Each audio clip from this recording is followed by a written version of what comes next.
आनंद के साथ पितृपक्ष का अभी समय चल रहा है। लगभग सब वैदिक सनातन धर्मावलंबी वैष्णवों के यहाँ इस समय अलग अलग दिनों पर उनके पितरों के श्राद्ध मनोरथ होते हैं। श्रद्धा को ही श्राद्ध कहते हैं। बहुत ध्यानपूर्वक सुनिएगा। श्रद्धा ही श्राद्ध है।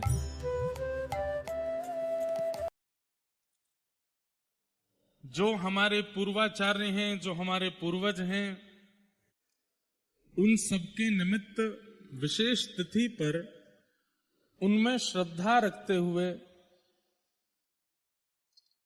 जो श्राद्ध कर्म होते हैं उनको करना और ब्राह्मणों को प्रसाद पवाना, ये एक प्रकार की हमारी पूर्वजों के प्रति हमारी श्रद्धा है। और श्रद्धा का फल रक्षा है। बहुत ध्यान से सुनिएगा। आपत्ति, विपत्ति, संकट हमारे जीवन में आते ही रहते हैं और आते ही रहेंगे। जिसके जीवन में कभी संकट नहीं आते हैं, या तो वो व्यक्ति ठीक तरीके से जी नहीं रहा है। जैसे कभी एक्यूप्रेशर वालों के पास आप जाएंगे ना, तो आपकी एक दो नसें दबा करके पूछते हैं दर्द हो रहा है। अगर दर्द हो रहा है तो मतलब आप स्वस्थ हो, और अगर दर्द नहीं हो रहा है तो वो कहेंगे कि आपका ये ऑर्गन खराब है, क्योंकि आपको इस नस में दर्द नहीं हो रहा है। और वो कभी कभी ऐसे हाथ की कोई नस दबाते हैं, वो दबाते ही आप जोर से उछलने लगो तो वो कहेंगे स्वस्थ हो आप। आपका जो करंट, अब ऐसा भी होता है ना कि लाइट के कनेक्शन जाते हैं तारों से, छीने पर झटका लगे तो समझो कि लाइट आ रही है, छीने पर झटका ना लगे तो समझो कि कनेक्शन कटा हुआ है, लाइट है ही नहीं है, तार में जान नहीं है, तार में इलेक्ट्रिसिटी नहीं है। ठीक वैसे ही अगर प्रत्येक दिन जीवन में कोई झटका नहीं है तो समझो कि आप जी नहीं रहे हो ढंग से। हर दिन एक चुनौतियों से भरी हुई है, हर दिन एक संकट, हर दिन एक कोई कष्ट आपके सामने आ खड़ा होता है, भले ही छोटा सा ही हो, लेकिन है एक चिंता। आपको पता है, एक बात बताएं, आजकल बच्चे डिप्रेशन, एंजाइटी और बहुत सारी चीजों के शिकार क्यों हो जाते हैं? क्योंकि ये सब तो पहले से आते थे, लेकिन पहले के लोग इनसे जूझना जानते थे, आजकल के लोग जूझना नहीं जानते। हमारी उम्र के बच्चे, हमसे आने वाले छोटे बच्चे, ये लोग टेंशन्स को फेस करना नहीं जानते। और हमसे पूर्व जो थे, हमारे माता पिता हों, दादा दादी हों, नाना नानी हों और बड़े लोग हैं, आती विपत्ति उनके जीवन में भी थी, लेकिन वो लोग जूझना जानते थे, लड़ना जानते थे। हम लोग दुर्बल हो गए हैं, निर्बल हो गए हैं। और ये दुर्बलता और निर्बलता का कारण कहीं ना कहीं आधुनिक यंत्र हैं। इन यंत्रों के हम इतने अधीन हो गए हैं, किसी समय में व्यक्ति अन्न के बिना नहीं जी पाता था, आज अन्न के बिना जीना संभव है, आज इसके बिना नहीं जी सकते। मैं तो कहता हूं कि आने वाले समय में ऐसा भी होगा कि लोग बागों को, किसी से अगर शत्रुता है तो उसका धन नहीं चोरी करवाएंगे, उसकी प्रॉपर्टी नहीं हड़पवाएंगे। प्रॉपर्टी पर कब्जा करना, धन चोरी करना, सोना चांदी चुराना या किसी प्रकार से उसके जीवन में कष्ट देना, वो सब बंद हो जाएगा। एक काम करना, बोले क्या, उसका फोन उठा लाओ। फोन के जाते ही व्यक्ति अधमरा हो जाएगा। आगे समय में तो कितना होगा ये तो पता नहीं, अभी हो जाते हैं। चलो आज करके देख लेना, आप अपने अपने घर जा करके जो व्यक्ति बहुत फोन चलाता उसका फोन गायब कर दो, उसको पता ना चले, चार्जिंग में लगा के जाए, अब उठा लाओ। आधा पागल हो जाएगा, पूरे पागल की भी संभावना है। प्रमाण देख लीजिए, हमारे पड़ोसी छोटे से एक देश में, नेपाल में 48 घंटों में क्या हुआ। खैर उसके पीछे तो वहां की सरकार जिम्मेवार है, बहुत ज्यादा करप्शन आदि बढ़ गया था, लेकिन उसका एक मूल कारण यह भी था कि युवाओं में इतना आक्रोश क्यों। सोशल मीडिया बंद करवा दिए वहां की सरकार ने। वो बंद इसलिए करवाए थे कि वहां की सरकार का करप्शन युवा लोग डाल रहे थे सोशल मीडिया पर, लेकिन फिर भी पार्लियामेंट जला दी। वहां के मंत्री, रक्षा मंत्री, पूर्व प्रधानमंत्री की पत्नी को जला दिया, ऐसा भी कुछ खबर सुनने में आई। इतना आक्रोश। कहीं ना कहीं मैं जो कल बात कह रहा था कथा में, वो सत्य होती सी दिखती है। किसी समय में, किसी युग में दो ही राक्षस थे, आज हर घर में राक्षस है। हम आप सब भी अगर हमें खुली छूट मिल जाए तो राक्षसत्व स्वीकार करने में हमको भी लज्जा नहीं होगी। सब लोग इधर देखिए, ध्यान से सुनिए। मैं एक बात कहता हूं कथा में कि अगर कोई बहुत बड़े ज्योतिषाचार्य हमारे भारत के और लाइव टेलीकास्ट पूरे न्यूज चैनलों पर आकर के अगर ये घोषणा कर दें कि आगामी 17 सितंबर को ऐसा योग बन रहा है कि कोई भी व्यक्ति कितना भी पाप कर ले उसको पाप नहीं लगेगा। क्या घोषणा कर दे? कोई भी व्यक्ति कितना भी पाप कर ले उसको पाप नहीं लगेगा। क्या होगा? 17 सितंबर, एक दिन के अंदर 8 अरब जनसंख्या वाले हम पृथ्वी के लोग इस पृथ्वी को जला करके खाक कर देंगे, पाप की सारी हदें पार कर देंगे। और एक बात कहें, केवल पापी लोग पार नहीं करेंगे, जो पाप से डर करके घर में भजन पूजन आदि करते हैं वो लोग भी कहेंगे आज तो छुट्टी है, आज तो कर ही लेते हैं, आज कुछ लगना तो है नहीं।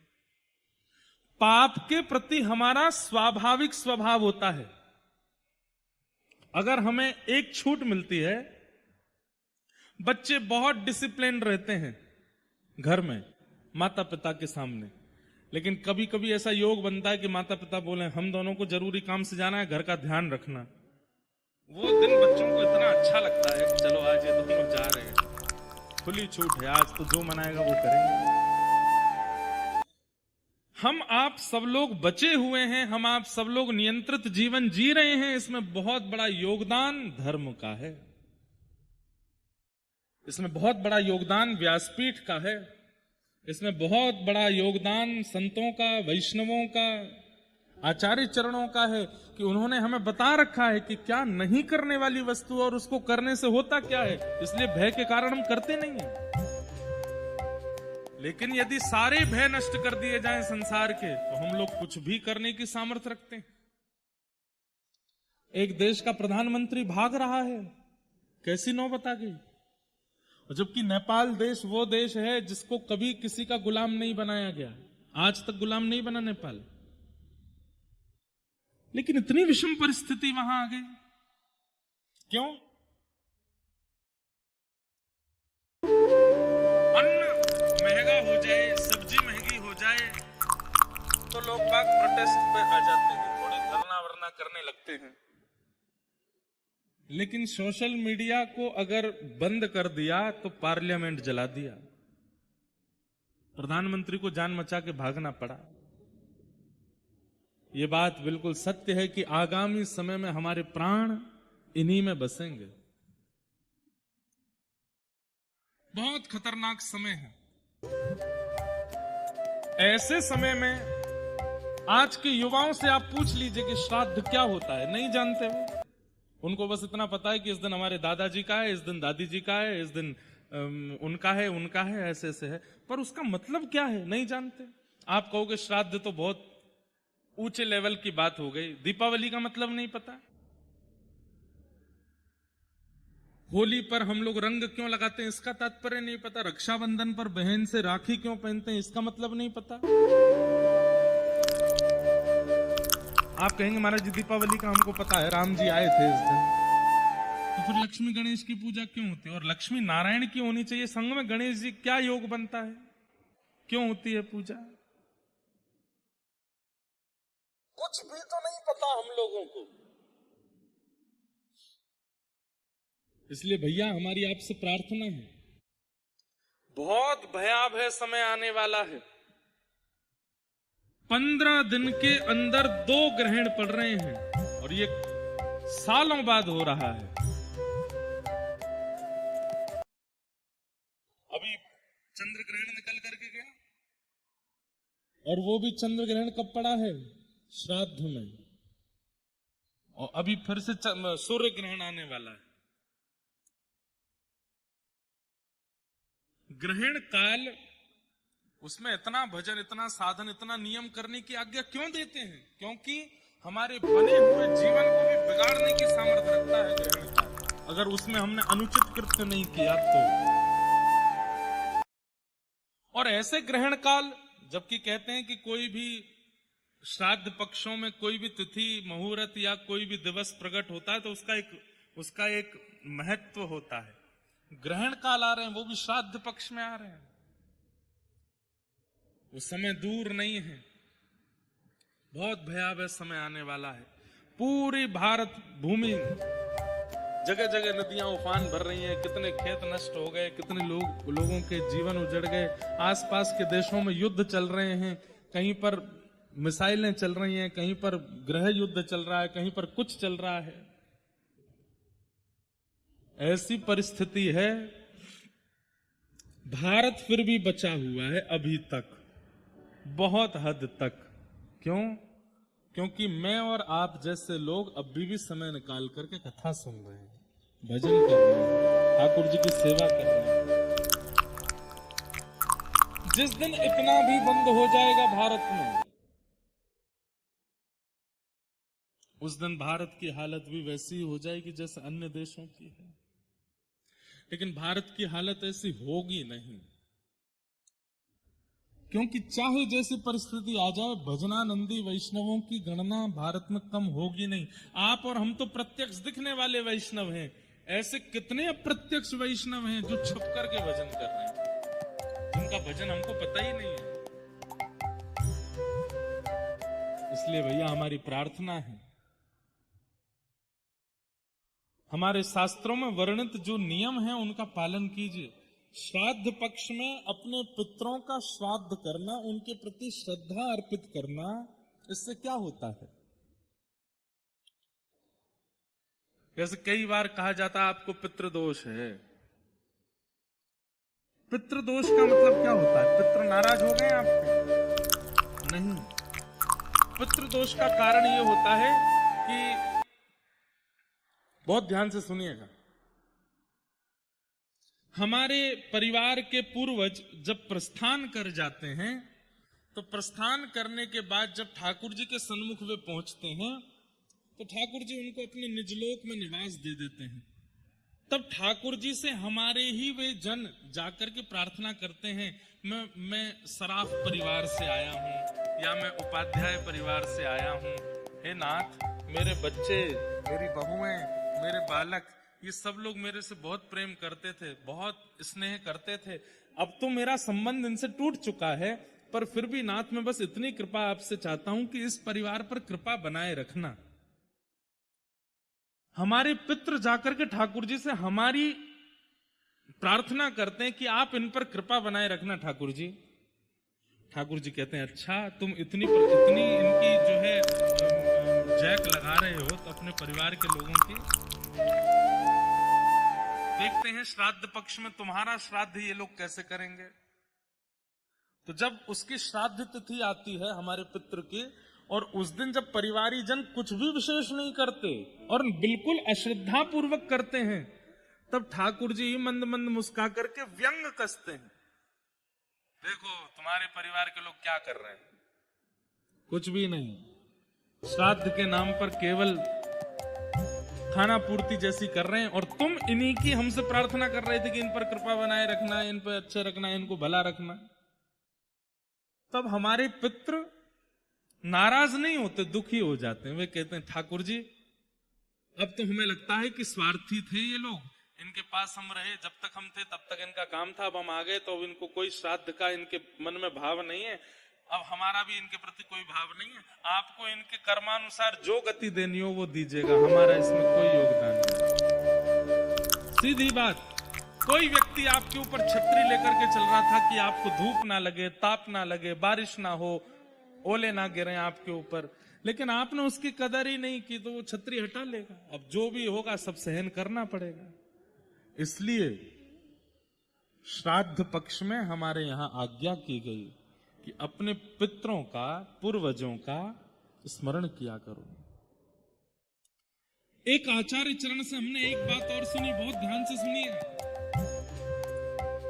आज अगर आप प्रेम से पा रहे हो, आपका परिवार खुशहाल है, आपके पास सब कुछ बहुत व्यवस्थित है, आप हरि भजन भी कर पा रहे हो, हरि स्मरण भी कर पा रहे हो, तो इसका मतलब यह भी है कि आप पूर्व में जिस घर में थे, अपने पूर्व जन्म में जिनके यहां थे, वे लोग आपका नियमित रूप से श्रद्धा कर्म करते हैं, इसलिए इस जन्म में आप खुशहाल हो। और कई बार व्यक्ति अपने जन्म में बड़ा दुखी हो जाता है, पाने को अन्न नहीं मिल रहा, धन रुकता नहीं है, बच्चे बात नहीं सुनते, कभी प्रेत आक्रमण कर देते हैं, कभी घर पर कोई बंधन हो जाता है, कभी कुछ होता है, कभी कुछ। इसका भी कारण ये हो सकता है कि आप पूर्व में जहां थे उस परिवार के लोग आपका कोई स्मरण नहीं करते, किसी भी प्रकार का आपके प्रति कोई श्राद्ध कर्म नहीं करते, उसी का भोग रहे हैं आप। इसलिए ये नवरात्रि के दिन, ये श्राद्ध पक्ष के दिन, ये गणेश चतुर्थी के दिन, राधाष्टमी, जन्माष्टमी के दिन, श्रावण मास के दिन, हम भारतीयों की सुरक्षा के लिए 365 दिन आचार्यों ने एक एक नियम बना दिया। इस दिन ये करना है, इस दिन ऐसा करना है, इस दिन ऐसा करना है। अब आप देखेंगे सबसे ज्यादा नियम शुरू होते हैं श्रावण मास में। जब चतुर्मास प्रारंभ होता है तो संत जन कहीं नहीं जाते, एक जगह बैठ करके चातुर्मास करते हैं। क्यों? क्योंकि भ्रमण करने से छोटे छोटे जीव जंतुओं की हत्या होती है, कई सारे पृथ्वी से जीव जंतु निकल आते हैं, आदि आदि बहुत कारण होते हैं। इसलिए संत लोग एक ही स्थान पर बैठ के चातुर्मास करते हैं। पर हम गृहस्थी, हम तो घूमते फिरते रहते हैं, इसलिए हम लोगों से कोई ना कोई पाप श्रावण मास के दिनों में, भाद्रपदों के दिनों में कुछ ना कुछ बनता रहता है। इसलिए पूरा श्रावण मास, पूरा भाद्रपद, सब में हर दिन एक नियम बता दिया। आज ये आराधना करो, आज ये उपासना करो, आज ये वंदना करो, आज ये उत्सव मनाओ, क्योंकि आपसे कोई ना कोई अपराध पूरे दिन में बना है, उसकी निवृत्ति करो।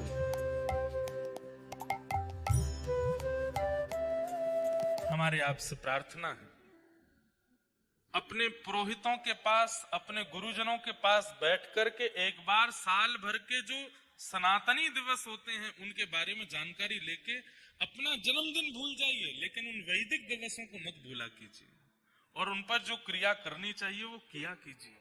उसी से ही हम लोग बचेंगे, नहीं तो बांग्लादेश, नेपाल, पाकिस्तान, यूक्रेन आदि ये बड़े बड़े शहरों में, देशों में जो हो रहा है वो भारत में भी होने लगेगा, हम सब भी उसके शिकार बन जाएंगे। और विशेष रूप से हमारे युवा, जानिए वैदिक धर्म क्या है, जानिए सनातन धर्म क्या है, उसका पालन कीजिए। तो श्राद्ध पक्ष के ये दिवस चल रहे हैं, ग्रहण से प्रारंभ हुआ श्राद्ध का, ग्रहण पर ही विश्राम होगा। ये कहीं ना कहीं संकेत है कि संभल जाइए, आगे वाला समय थोड़ा और विचित्र होने वाला है, थोड़ा और व्याकुल और विचलित कर देने वाला हो रहा है। इसलिए आप सब लोगों से हमारी प्रार्थना, हरि स्मरण, भगवत स्मरण और अपने पूर्वजों का स्मरण, आचार्यों का स्मरण, गुरु स्मरण करते करते अपना जीवन यापन कीजिए, ताकि आपकी रक्षा हो सके। नहीं तो समय कुछ भी स्थिति दिखा सकता है। 2025 में हम लोगों ने क्या नहीं देख लिया। जनवरी से अभी कौन सा चल रहा है, सितंबर, भारत पाकिस्तान का युद्ध देख लिया, विमान का हादसा देख लिया, समुद्री सुनामी आ गई जापान में, कितने अभी पूरे भारत में एक नदी ऐसी नहीं है, अरे पंजाब की ऐसी ऐसी नदियां जिनों में 30-30 साल से जल नहीं था, उनमें भी पानी आ गया। और पानी नहीं आया, ऐसा पानी आया कि गांव के गांव बह गए। हिमाचल में, उत्तराखंड में कितने एक शहर का तो नामो निशान खत्म हो गया, कितने लोग मारे गए उसमें। हर दिन कुछ ना कुछ हो रहा है, एक दिन भी बिना किसी विचित्र परिस्थिति के नहीं निकल रहा है। मैं आप बचे हैं क्योंकि ठाकुर जी हमारे चित्त में किसी ना किसी रूप से बैठे हैं, लेकिन कल का हमारा भी भरोसा नहीं है। रात्रि में सो रहे हैं, पता चली सुबह कहां हो गए, वो समुद्र ही आ गया मध्य प्रदेश तक। इतनी जोर की उफान भरी महाराज की, बह गए सब। कहां व्यास जी, कहां यजमान जी, सब डूब गए, किसी का आता पता नहीं। इसलिए भैया हर क्षण अंतिम हो सकता है, हर स्मरण करते रहो।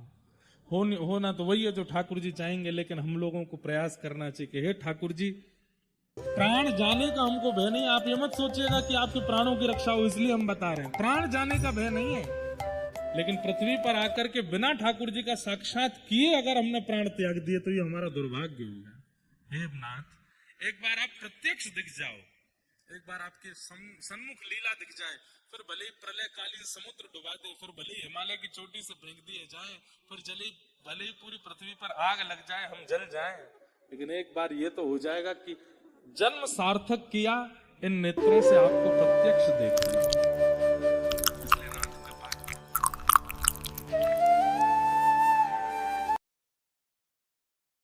लक्ष्मण जी को जब शक्ति लगी ना, उसके बाद संजीवनी बूटी पिला करके जब उनके प्राणों की रक्षा हुई, तब किसी ने लक्ष्मण जी से प्रश्न किया कि हे लखनलाल जी, आप तो राम जी की सेवा में ऐसे तत्पर थे और इस भावना से गए थे कि आपके प्राण भी चले जाएं तो आप राम जी की रक्षा में रहेंगे, तो फिर प्राण जीवित हों इसकी इतनी अभिलाषा क्यों आपके चित्त में थी? लक्ष्मण जी एक बात कहते हैं, बोले मैं 14 वर्ष सोया नहीं, और 14 वर्ष तक न सोने का केवल एक कारण था कि अपने भैया राम जी के सिर पर मुझे अयोध्या का राज मुकुट देखना है, और उसको देखने से पूर्व यदि मेरे प्राण भी जा रहे हो तो मैं उनकी गुहार करूंगा कि अभी प्राण ना जाए।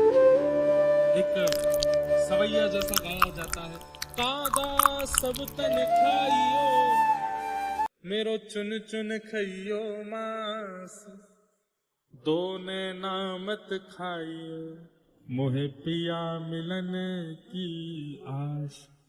हे कागा, मेरे प्राण चले जाएं तो सब खा जाना, बस नेत्र मत खाना। क्यों? क्योंकि अंतिम श्वास तक भी एक उम्मीद है कि शायद ठाकुर जी आएंगे और मेरे नेत्रों को दिख जाएंगे। तो ये जो परिस्थिति पूरे विश्व में चल रही है, इससे रक्षा, प्राण बचे हमारे, वो प्राण बचा करके धन कमाना है, ऐश्वर्य कमाना, उसके लिए हम नहीं कह रहे हैं। प्राणों की रक्षा इसलिए हो कि एक बार राधारमण जी को सचल देख तो लें, उसके बाद भले प्रलय आ जाए, जो होना हो जाए, एक बार देख तो लें ठाकुर जी को, जिसके लिए इतनी कथाएं सुन रहे हैं, करा रहे हैं, कर रहे हैं, उन ठाकुर जी को देख तो लें एक बार। ऐसी भावना है, इसलिए भैया ये श्राद्ध पक्ष भी चल रहे हैं, अपने अपने पितरों का स्मरण करके उचित रूप से, जैसे आपके कुल पुरोहित और प्रांत का नियम हो, मध्य प्रदेश के अलग नियम होते हैं, उत्तर प्रदेश के अलग हैं, दक्षिण के अलग हैं, तो जैसे प्रांतों के नियम हैं वैसे नियम से आप लोगों को अपने श्राद्ध कर्म और आदि आदि कर्मों को करना चाहिए। अभी सूर्य ग्रहण आएगा ना, उसके विषय में हम कल बता देंगे कथा में, आप सब लोग उसका फिर उसी रूप से विधिवत पालन कीजिएगा, क्या करना चाहिए क्या नहीं। चंद्र ग्रहण तो निकल गया, अब सूर्य ग्रहण आने वाले हैं, उसमें क्या क्या भाव करने से लाभ क्या होता है ये हम नहीं बताएंगे, हानि क्या होती है ये जरूर बताएंगे कि हानि क्या क्या होती है अगर नहीं करोगे तो। क्योंकि जैसे लाभ पता चल जाता है तो लोग बाग उसको ज्यादा लेते नहीं है सीरियसली, ठीक है ये तो पुण्य ही पुण्य बताते रहते हैं, जब देखो कथावाचकों को और कोई काम ही नहीं है, इससे ये पुण्य होता है, इससे पुण्य होता है। तो हमने अपनी भाषा बदल ली है कि हम लाभ नहीं बताएंगे, हम हानि बताएंगे कि अगर ग्रहण काल में कोई व्यक्ति चूक जाता है तो उसकी हानि क्या होती है। अब साइंटिफिक रीजंस देने वाले सोलर एक्लिप्स और लूनर एक्लिप्स को अलग ढंग से देखते हैं। पर आप ये मान लीजिए कि आपका हिंदू वैदिक सनातन धर्म लाखों साल पुराना है और लाखों वर्ष पहले लिख दिया गया है कि सूर्य ग्रहण पर यह होता है, चंद्र ग्रहण पर यह होता है। और आपको एक और बात बताएं, 100 साल के अंदर कब कब ग्रहण पड़ने वाला है, ये पूरे विश्व में केवल सनातन धर्मियों को ही पता होगा। बाकी के लोगों को तो सैटेलाइट के थ्रू देखना पड़ता है कि कब लूनर एक्लिप्स है, कब सोलर एक्लिप्स है। पर हमारे यहाँ पंचांग का निर्माण होता है तो 100 साल की पंचांग में लिख दिया जाता है कि कौन सी तारीख को कितने बज के कितने मिनट पर ग्रहण होगा। सब पहले ही निर्मित हो जाता है, सब जानते हैं। इसलिए कई साइंटिफिक रीजंस देने वाले वो आपको रोकेंगे, टोकेंगे, ऐसा कुछ नहीं है, ये नहीं है, वो नहीं। आप अपनी बात अपने वो कहना, तुम्हारी बात मान ली, लेकिन हम अपने धर्म का पालन करेंगे। जो हमारे यहाँ नियम है हम उसी से ही उसको करेंगे।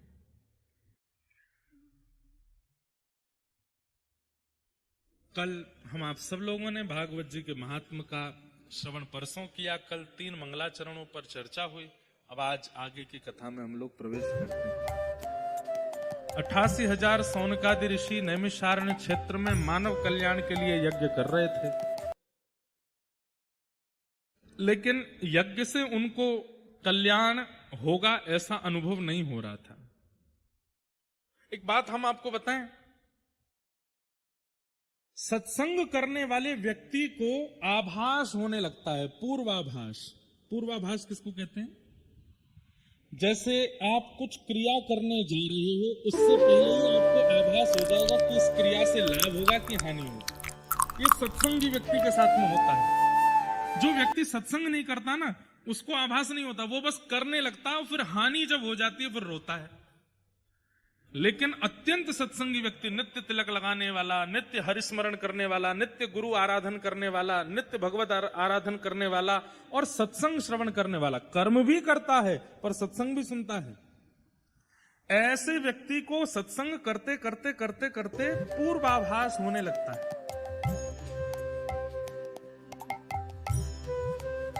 आपने अपनी पुत्री के लिए कोई वर ढूंढा, इसका ब्याह इनसे कराएं, तो वर के सामने आते ही और उसके परिवार के सामने आते आपको नेगेटिव वाइब्स आने लग जाएंगे। भले ही वो करोड़पति हो, भले ही वो पढ़ा लिखा डॉक्टर इंजीनियर हो, लेकिन आपका मन नहीं मानेगा कि इससे अपनी पुत्री का ब्याह करूं। ये पूर्वाभास, ये सत्संगी को होता है। कहां जाना चाहिए, कहां नहीं जाना चाहिए, इसका मतलब हम ये नहीं कह रहे कि आप कोई त्रिकालदर्शी हो जाते हो और कहीं अभिमानी मत बन जाना, भैया कहीं त्रिकालदर्शी हो जाए, हमको तो सब पता चल जाता है। नहीं, ये हम आपको अपना अनुभव बता रहे हैं। कथा करते करते अभी हमको 10 वर्ष ही हुए हैं, ज्यादा समय नहीं हुआ।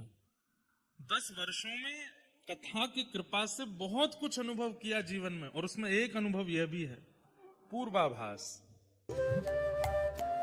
हमें खरगोन में घटने वाली कई घटनाओं का पूर्वाभास हो जाता है।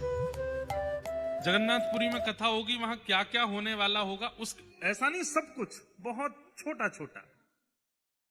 जैसे ऐसा अनुभव हो जाएगा कि कोई ऐसा व्यक्ति आएगा, वो ऐसी प्रकार की बात करेगा, या कोई ऐसा कुछ होगा, या एक दिन मंदिर के दर्शन में भागूंगा लेकिन दर्शन नहीं होंगे, मंदिर बंद हो जाएगा, मैं लेट हो जाऊंगा।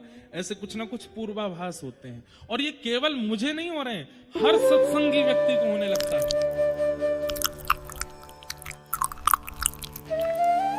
पूर्व आभास, और दूसरा पूर्व के किए हुए कृत्यों का प्रायश्चित बोध। मैंने कल क्या किया, परसों क्या किया, तरसों क्या किया, अब वो उसमें से क्या गलत था जो मुझे आगे नहीं करना, उसका बोध, ये भी सत्संग कराता है। गैर सत्संगी व्यक्ति परसों क्या किया भूल और जाता है उसको, अच्छा तुमको बुरा लग गया था मेरी बात का, उसको पता ही नहीं रहता। लेकिन सत्संगी व्यक्ति को पता होता है कि मेरी किसी बात से किसी को पीड़ा हुई थी, आगे से मुझे ऐसा नहीं बोलना। सत्संग केवल भगवत प्राप्ति नहीं कराता है, आपका श्रृंगार करता है। वास्तव में मानव जैसा होना चाहिए, उसको मानव बनाता है सत्संग। हमारे शास्त्र आज्ञा करते हैं कि जाढ्यम धियो हरति सिंचति वाचि सत्यम, मानोन्नति दिशतु पापमपाकरोति, लक्ष्मी तनूति वितनोति च दिक्षु कीर्ति सत्संगति कथय किम न करोति पुंसा। सत्संग सब कुछ देता है और उसमें सबसे पहला पूर्वाभास। व्यक्ति की शब्दावलियों से, व्यक्ति के नैनों के मटकाहट से, व्यक्ति के उठने बैठने के ढंग से आपको पता चल जाएगा कि ये व्यक्ति संबंध बनाने योग्य है कि नहीं। तीन चीजें होती हैं किसी भी व्यक्ति को। अब एक तो हम अभी बता देते हैं तीनों चीजें, बाकी ये तीनों बतानी नहीं पड़ेंगी। सत्संग करने वाले व्यक्ति को अपने आप आभास होगा। नेत्रम वक्त्रम विकारेण। सबसे पहले किसी भी व्यक्ति से मिलिए, उसके नेत्रों में देखिए। अगर उसके नेत्रों में बहुत चपलता हो, चंचलता हो, 2 मिनट में इधर घूम जाते हैं, फिर इधर घूम जाते हैं और ऐसे टेढ़ी टेढ़ी नजर करके देखते हैं। सीधे देख सकते हैं लेकिन ऐसे ही देखते हैं। कथा जब होती है तब सोए सोए से हो जाते हैं, और जब पिक्चर चलती है तब आंखें जो हैं वो ऐसे खुल जाती हैं, 440 वोल्टेज हो गया हो। सबसे पहली पहचान व्यक्ति के हृदय की उसके नेत्रों से होती है। वो परिस्थिति में कैसे नेत्र रखता है, बहुत बड़ी पहचान। कई लोगों को आप शादियों में देखेंगे, शादी ब्याहों में उनके नेत्र वो यही देख रहे होते हैं, कितना लेन देन हो रहा है, कितना दिया जा रहा है, कितना लिया जा रहा है, कितना दिया, कितना किया, क्या हुआ, कौन क्या पहन के आया, क्या नहीं पहन के आया, वो इसी में ही है। और ऐसे लोग कथा में भी यही देखते रहते हैं। कथा सामने चल रही पर वो पीछे देख रहे हैं, वो क्या पहन के आया, वो क्या लेके आया, वो क्या करे।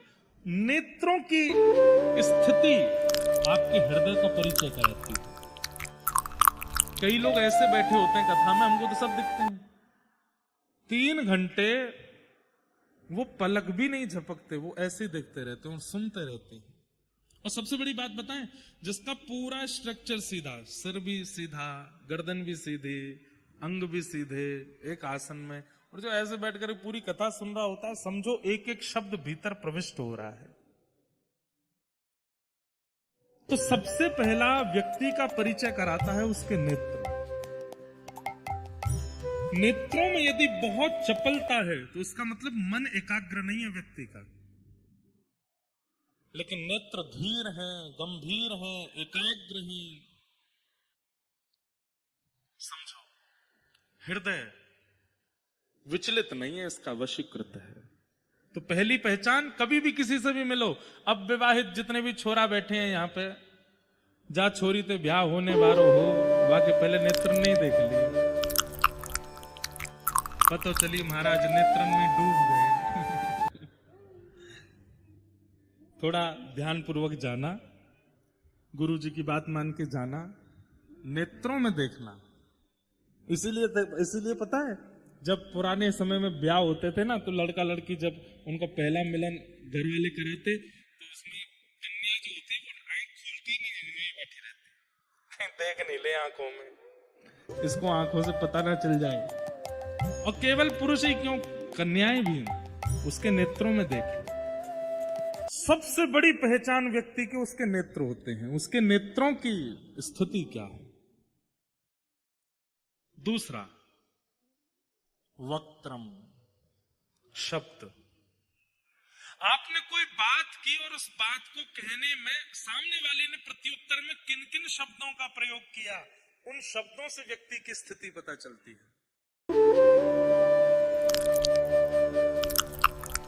शब्द बहुत डिक्शनरी वाले हों ये आवश्यक नहीं है, बहुत गंभीर शब्दों का प्रयोग आवश्यक नहीं होता है, पर शब्दों की नरमता और शब्दों की सुगमता और शब्दों की प्रवाहता, उससे पता चल जाता है कि व्यक्ति कैसा है।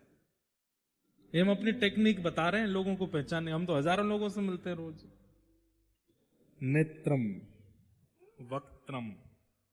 कई बार ऐसा होता है कि लोग मिलने आते हैं ना, तो लोगों को कई बार ऐसा लगता है कि हम महाराज जी के आगे मोटा लिफाफा चढ़ाएंगे तो ये हम पर कृपा करेंगे। हम पहले ही समझ जाते हैं। सामने वाला व्यक्ति आया, प्रणाम किया, लिफाफा ऐसे आगे खिसकाएगा पैर की तरफ, हम कहते हैं जय श्री कृष्णा, चलो आने दो। और पीछे वाला व्यक्ति बेचारा, वो ना तो उसके कपड़े इतने बढ़िया थे, ना उसके बाल इतने बढ़िया थे, ना माला अच्छी वाली लेके आया था, लेकिन नेत्रों में प्रेम था। और उसको देख के फिर मन होता है कि इसको थोड़ा पुचकार ले, इसको थोड़ा माला वाला पहना दे, इसको थोड़ा हृदय से लगा ले। तो कई लोग चिढ़ जाते हैं इस बात से, बोले वो व्यक्ति हमने बुलाया महाराज जी को, ये उस व्यक्ति से इतना प्रेम क्यों कर रहे हैं? और ये स्थिति पता चल जाती है। और ये मेरे साथ ही नहीं, आपको भी होगा। जब आप सत्संगी बनने लग जाएंगे, आपको भी अनुभव होने लग जाएगा कि कौन उचित कौन अनुचित है। नेत्रम वक्त्रम वाणी, शब्द बताते हैं कि व्यक्ति कैसा है। और तीसरा, विकारेण, सिर से लेके पैरों के खड़े होने की अवस्था, बैठने की अवस्था, लेटने की अवस्था, खाने की अवस्था, एक एक अवस्था से पता चलता है कि व्यक्ति कैसा है।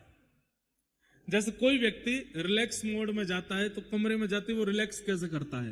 एक पांव तकिया पे धर दिया, एक पांव नीचे लटका है, समझो कि महाविकारी व्यक्ति है। भाई रिलैक्स भी करता है तो सीधा सीधा आराम से, तो समझो कि इसका चित्त एकाग्र है। कई लोग भोजन करते हैं, भोजन करते समय कुछ भी खा रहे हैं।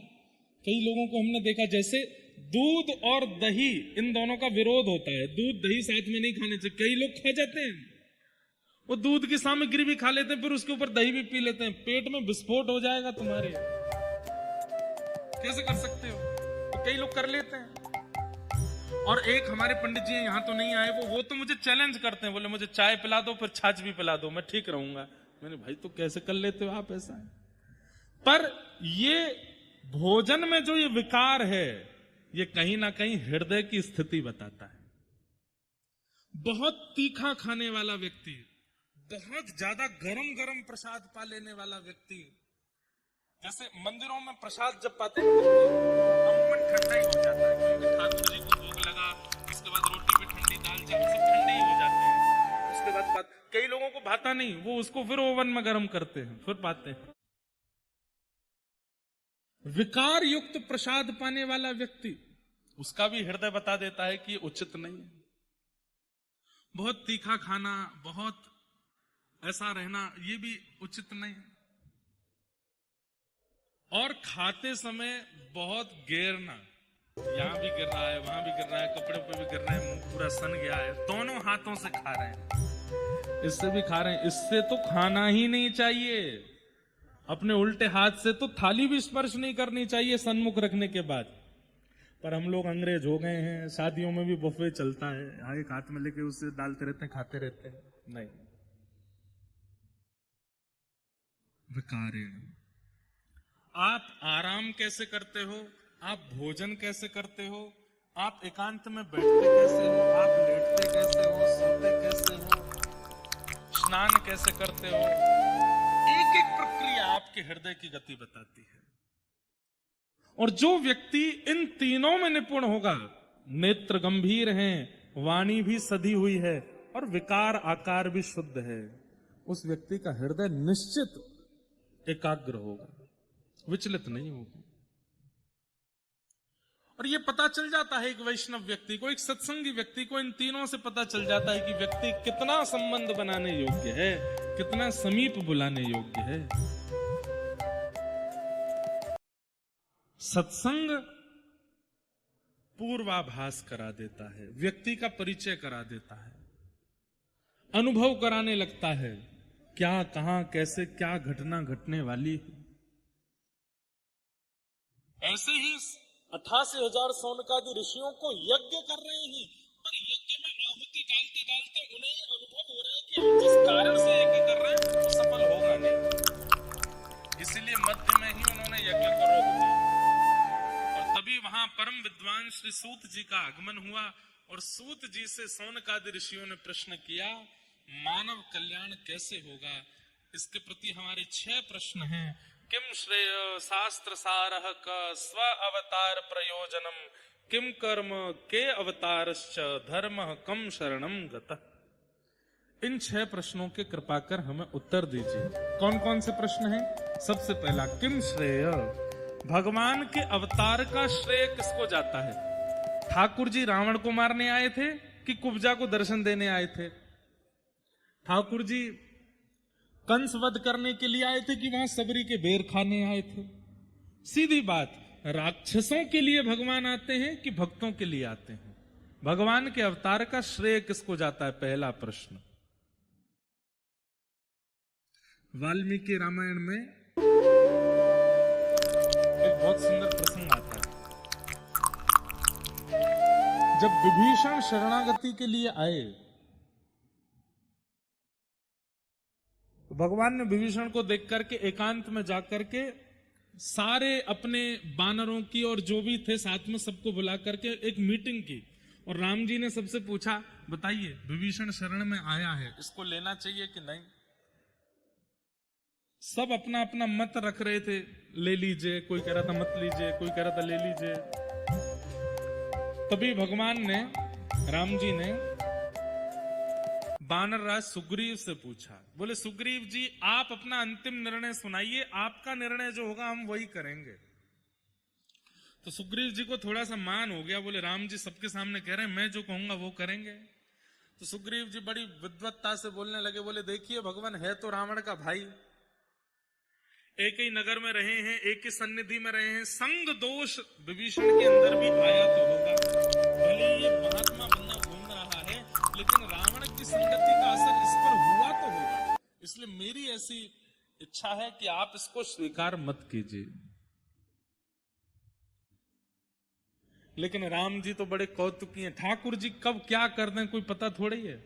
सबके सामने सुग्रीव जी से अंतिम निर्णय बुलवा दिया और बाहर जाकर के विभीषण को स्वीकार कर लिया।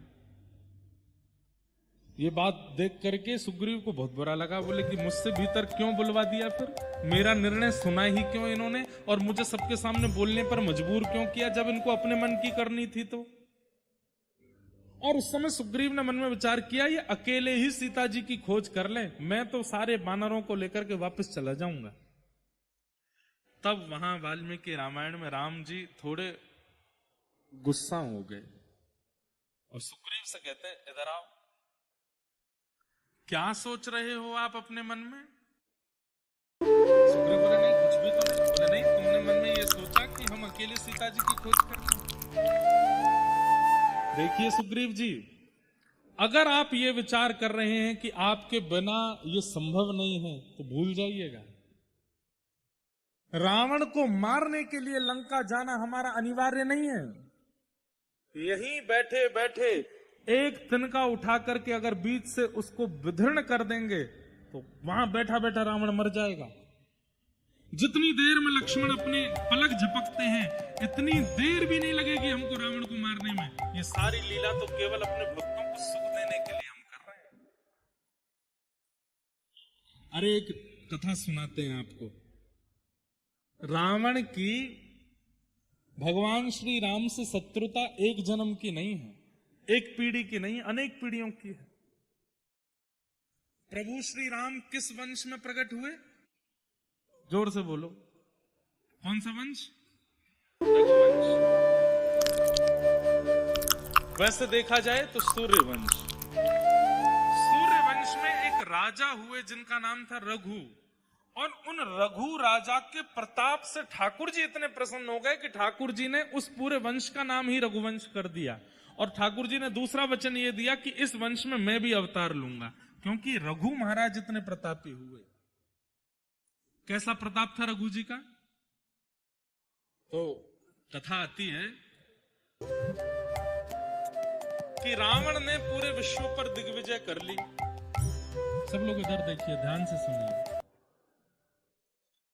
रावण ने पूरे विश्व पर दिग्विजय कर ली, सारे बड़े बड़े पराक्रमियों को हरा दिया। अरे विश्व की बात तो छोड़िए, स्वर्ग लोक पर भी दिग्विजय कर ली थी। कुबेर आदि सब रावण के यहां हाथ जोड़ करके खड़े रहते थे। तब रावण अपने मंत्रियों से कहता है, पूरे विश्व में, तीनों लोकों में अब मुझसे ज्यादा प्रतापी कोई बचा नहीं है। तभी एक मंत्री बोलते हैं, बोले महाराज एक व्यक्ति है। बोले कौन? उत्तरीय क्षेत्र में, भारत के उत्तरी क्षेत्र में विराजमान रघु महाराज। रावण इतना पुराना है, रघु महाराज के समय पे भी रावण था, तब युवा था रावण। भगवान राम के समय पे भी वृद्ध नहीं हुआ था। हमारे नाना जी कभी कभी राम कथा सुनाते हमको तो बताते थे, रावण कोई वयोवृद्ध नहीं था, राम जी से आयु में बड़ा दिखता था, ऐसा नहीं। उसको देख करके ऐसा लगता था कि उसके पुत्र उसके पुत्र अक्षय कुमार आदि भी उसके सामने बड़े लगते थे। रावण इतना युवा लगता था। कोई आलस्य नहीं, कोई झुर्रियां नहीं, कोई बाल सफेद नहीं उसके, वैसा ही पराक्रमी था। लेकिन रघु महाराज के समय उसका पराक्रम और भी ज्यादा तीव्र था, क्योंकि वो उसका प्रारंभिक समय था। तो किसी मंत्री ने कहा कि महाराज अभी उत्तर भारत में रघु महाराज हैं, सरजू जी के तट पर विराजमान हैं, अगर उनको आपने हरा दिया तो आपकी जय जय हो जाएगी सब जगह। तो रावण का एक काम था, वो किसी भी पराक्रमी व्यक्ति के पराक्रम के सोर्स को देखता था कि कोई भी व्यक्ति बलवान किस कारण से है। तो रघु महाराज के पराक्रम का कारण था उनकी पतिव्रता पत्नी। रघु महाराज की पत्नी ऐसी पतिव्रता नारी थी कि रघु महाराज के अलावा किसी भी पुरुष को उन्होंने दर्शन किया, या तो भाई रूप में देखा, या पुत्र रूप में देखा, या पति रूप या पिता रूप में देखा। पति रूप में तो केवल वो रघु का ही दर्शन करती थी। और भी कई जो पतिव्रता नारी के नियम होते सबका पालन वो करती थी। तो रावण ने मन में विचार किया कि अब मुझे उत्तर भारत जाना चाहिए और रघु महाराज को हराने का प्रयास करना चाहिए। तो रावण उत्तर भारत गया और सरजू जी के तट पर बैठे हुए रघु महाराज के चरणों में जाकर के रावण ने पहले प्रणाम किया और प्रणाम करके कहा, महाराज मैं आपका शिष्य बनना चाहता हूं, आप कृपा करके मुझे पराक्रम बल का अनुभव कराइए। तो रघु महाराज बोले, पहले संध्या वंदन करो, हमारे साथ बैठ जाओ। संध्या करने लगे, गायत्री संध्या सरजू जी के तट पर। रावण भी ब्राह्मण तो था ही, संध्या वंदन जानता ही था, बैठ करके संध्या कर रहे थे। तो संध्या के समय एक अघमर्षण का जल होता है, हर ब्राह्मण संध्या करते हैं तो हाथ में जल लेकर के अघमर्षण के जल में ऐसे श्वास छोड़ी जाती है, और अघमर्षण का जल जो होता है वो ऐसे भुजा उठा के पीछे डाला जाता है या इधर से पीछे फेंकते हैं। कहते हैं अघमर्षण का जल यदि हरे भरे वृक्ष पर गिर गया तो वो सूख जाएगा।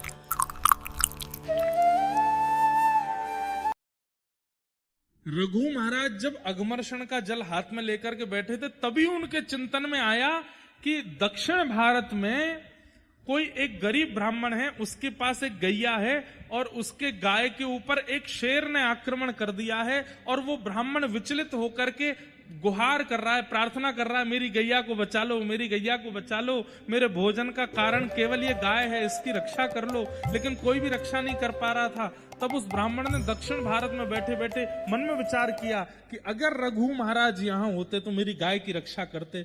उसके विचार करते ही यहाँ पर संध्या काल के समय रघु महाराज के मन में वो दृश्य दिखने लगा, और जैसे दृश्य दिखा तो रघु महाराज बोले, अब दक्षिण कैसे जाऊं मैं उसकी गाय बचाने। तो उन्होंने तुरंत अघमर्षण का जल लिया और भुजा उठा करके जैसे ही पीछे डाला, उस सिंह का आवाहन करके अयोध्या में अघमर्षण जल फेंका गया और दक्षिण में उस सिंह की मृत्यु हो गई, गाय की रक्षा हो गई। बगल में बैठा रावण क्या कर रहा था, वो इनके मन में प्रवेश करके मन में क्या चल रहा है वो सब देख रहा था। तो रावण ने इस दृश्य का दर्शन कर लिया। रावण ने तुरंत संध्या पूरी होते ही कहा, आपने यहां बैठे बैठे उसकी गाय की रक्षा कर ली, ये तो अद्भुत है, आप कैसे कर लेते हैं ये? रघु महाराज बोले, कुछ दिन रहो, सिखाएंगे तुमको भी। रावण सीखने लगा, शिष्यत्व ग्रहण कर लिया रघु महाराज का। कुछ दिन बाद रावण ने प्रार्थना की, बोले भगवान आप कृपा कीजिए, हमारी लंका नगरी दर्शन करने के लिए मेरी लंका में एक बार चरण पधरा दीजिए।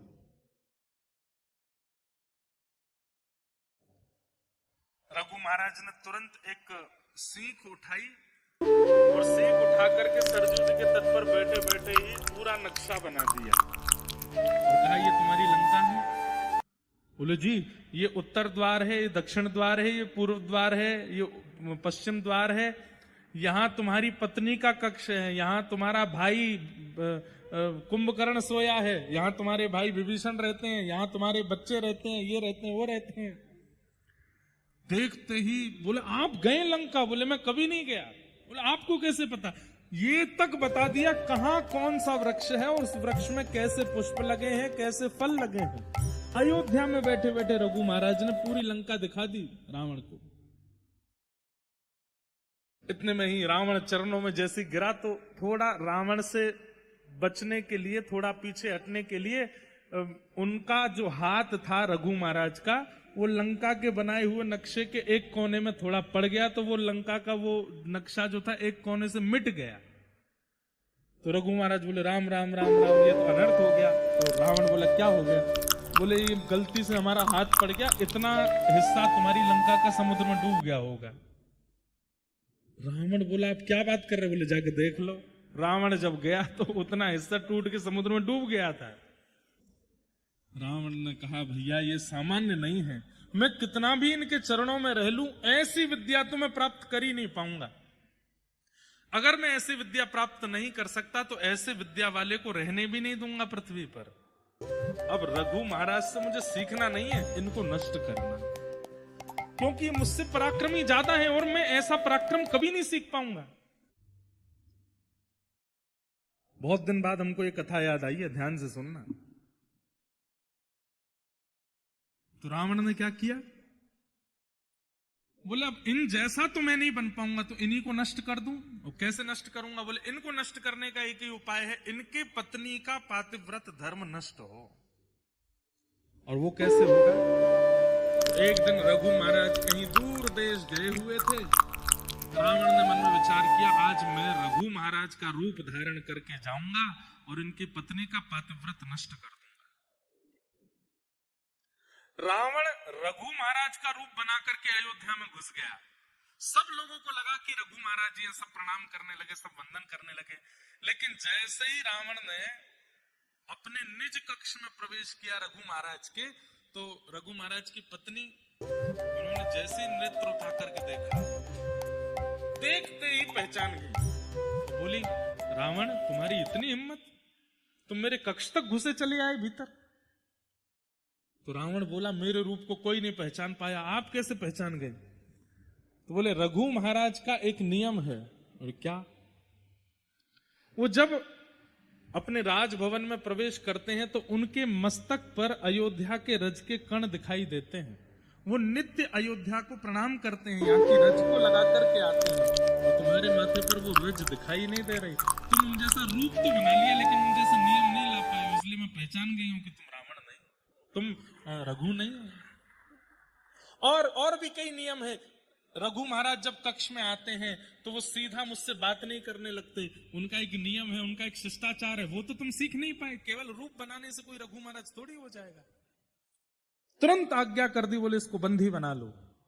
बंदी बना लिया। रघु महाराज आए तो पत्नी ने सारा सत्य वृत्तांत बताया। बोले आपका शिष्य बना घूमता है, आपका रूप बना करके मेरा पातिव्रत नष्ट करने आया था। तब रघु महाराज ने तुरंत एक बाण संधान किया और कहा रावण आज तेरा वध मैं करूंगा।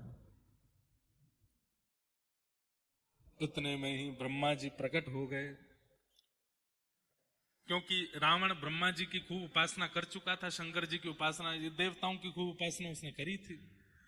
ब्रह्मा जी प्रकट हो गए, प्रकट होकर के कहे हे महाराज आप कृपा करो, इसका वध मत कीजिए। बोले क्यों नहीं करूं, आप क्यों इसका बचाव करने आए हैं? ऐसे राक्षसों को क्यों चाहते हैं कि आप जीवित रहें?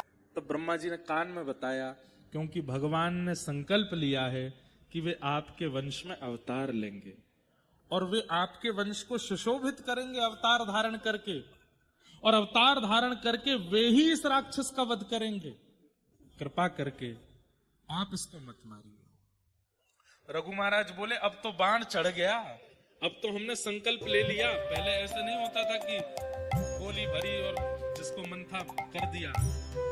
पहले ऐसा था कि जिस पर बाण चलाना है धर्म युद्धों में, वहां संकल्प आदि लेकर के, गोत्र आदि बोल करके तब बाण छोड़ते थे। बोले सामने वाले का गोत्र क्या है वो पता होना चाहिए, तभी बाण छोड़ा जाता था। तो बाण पर सब गोत्र आदि सब अंकित हो गए। तो बोले अभी रावण को ही मारेंगे और रावण के प्राण इसी बाण से जाएंगे। अब मैं इस बाण को वापस कैसे ले सकता हूं? तो ब्रह्मा जी बोले आप इस बाण को मुझे दे दीजिए।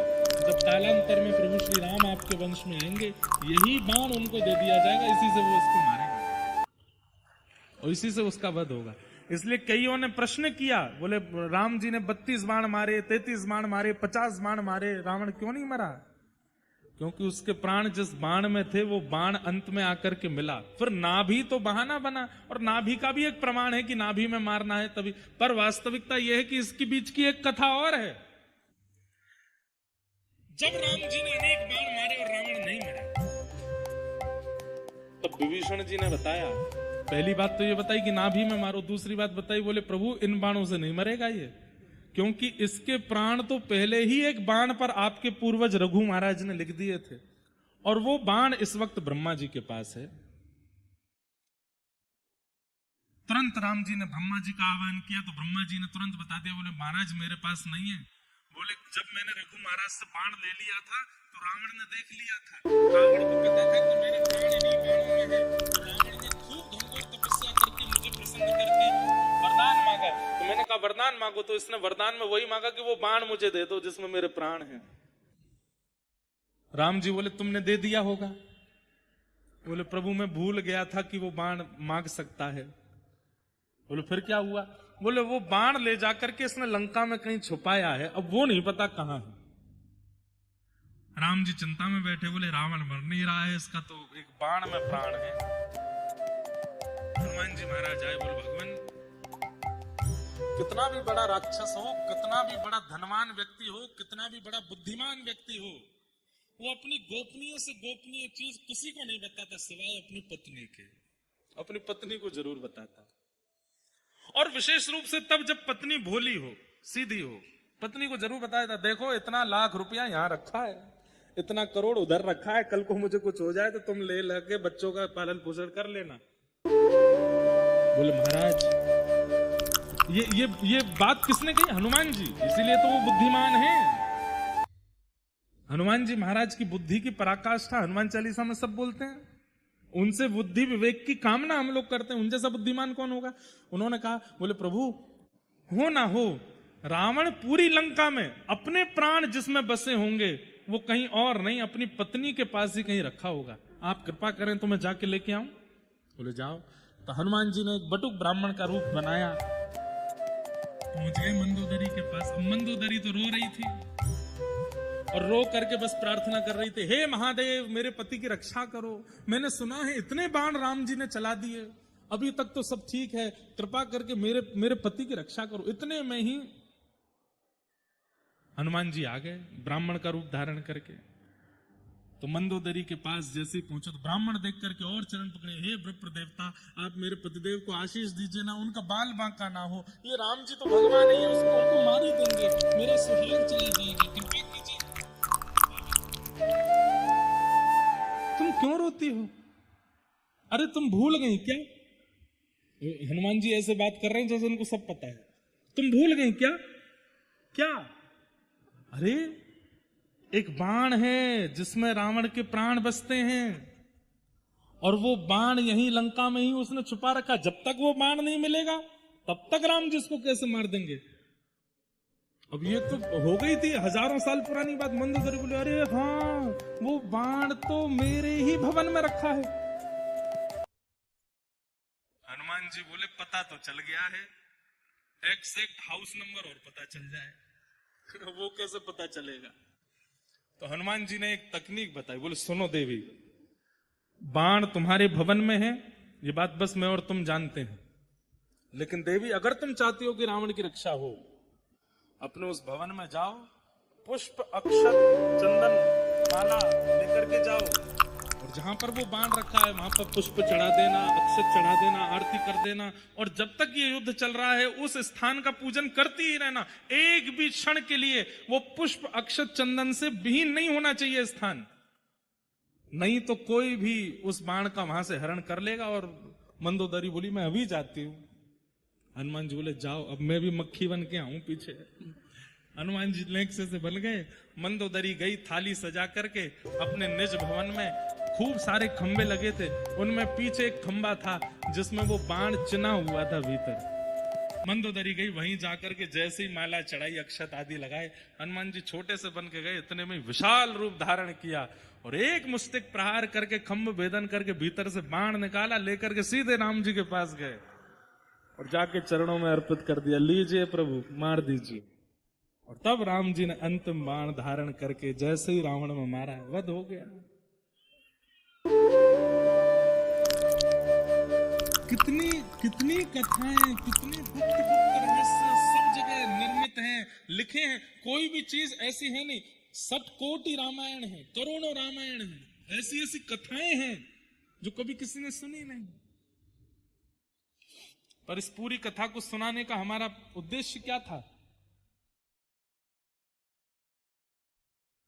रावण का वध करने के लिए राम जी नहीं आए हैं, रघु महाराज के वंश पर कृपा करने के लिए आए, सबरी पर कृपा करने के लिए आए, जटायु पर कृपा करने के लिए आए, हनुमान जी पर कृपा करने के लिए आए, विभीषण पर कृपा।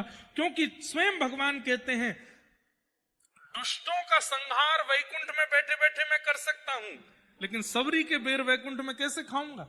उसके लिए तो मुझे आना पड़ेगा ना।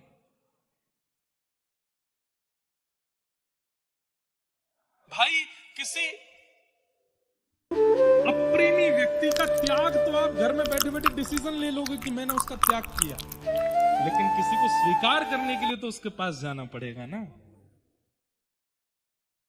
आपके 100 मित्र हैं, 100 में से एक से आपका मन उखड़ गया तो उसको बोलने थोड़ी जाओगे कि भाई मैं तुझसे दोस्ती तोड़ रहा हूं। घर में बैठे अरे यार इसकी बातें बड़ी खराब है, इसकी आदत बड़ी खराब है, अब कल से मैं इससे नहीं मिलूंगा, हो गया अनफ्रेंड, तोड़ दिया संबंध। लेकिन किसी से मित्रता करनी होती है तो उसके पास जाना पड़ता है, उससे मिलना पड़ता है, उसके पास बैठना पड़ता है, उससे बातें करनी पड़ती है। राक्षसों को तो वध करना, वध तो ठाकुर जी कहीं से भी कर सकते हैं, लेकिन जिन भक्तों पर अनुग्रह करना उसके लिए तो उनको जाना पड़ेगा।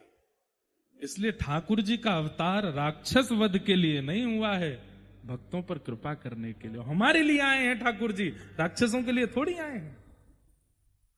तो पहला प्रश्न, भगवान के अवतार का श्रेय किसको जाता है? हमारे लिए आए ठाकुर जी, आपके लिए आए ठाकुर जी, राक्षसों के लिए थोड़ी आते हैं ठाकुर जी।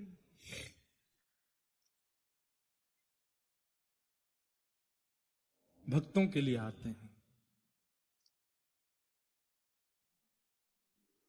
ठाकुर जी को वैष्णव बहुत प्रिय लगते हैं, भक्त बहुत प्रिय लगते हैं। उनको भजने वाले जो भी हैं उनसे ठाकुर जी का बहुत स्नेह है, बहुत प्रेम है।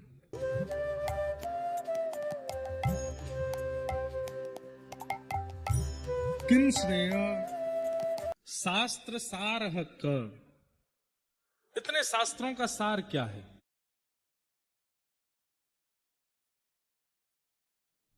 सार श्रीमद् भागवत है। हमारे हिंदू वैदिक सनातन धर्म में अनेक शास्त्र हैं, पर अगर सार की बात करेंगे तो सार क्या है? श्रीमद् भागवत सार है। आप भागवत जी की कथा सुन रहे हैं तो आपने चारों वेदों के सूत्र भी सुन लिए, आपने मीमांसाओं की बातें भी सुन ली, आपने उपनिषद भी सुन लिए, आपने अन्य पुराण भी सुन लिए, आपने राम कथा भी सुन, सबका सार है भागवत जी में। 18,000 श्लोकों में सब कुछ समाहित कर दिया है वेदव्यास जी महाराज ने। इसलिए भागवत जी का श्रवण संपूर्ण वेद वेदांत उपनिषदों का श्रवण है। कई बार ऐसा होता है, कई लोग कहते हैं महाराज जी उस पुराण में ऐसा लिखा है, उस पुराण में ऐसा लिखा है, वहां ऐसा लिखा है, वहां ऐसा लिखा है, क्या माने? आप ऐसा बता रहे हैं। भैया देखो, सुनो सबकी, पर मानो भागवत जी। श्रीमद् भागवत अंतिम रचना है व्यास जी की।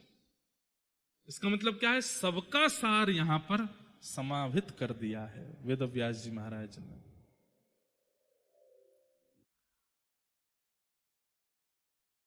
शास्त्र सारह का स्व अवतार प्रयोजनम, भगवान के इतने अवतारों का प्रयोजन क्या है? कभी मछली बन के आते हैं, कभी कछुआ बन के आते हैं, कभी नृसिंह बन के आते हैं, कभी बराह बन के आते हैं, कभी परशुराम बन के आते हैं। सीधी बात है, ठाकुर जी नर बन के आ सकते हैं तो बार बार रूप क्यों बदलते हैं? रूप बदलने का कारण क्या है? उत्तर भगवान देते हैं, ये यथा मां प्रपद्यन्ते तांस्तथैव भजाम्यहम्।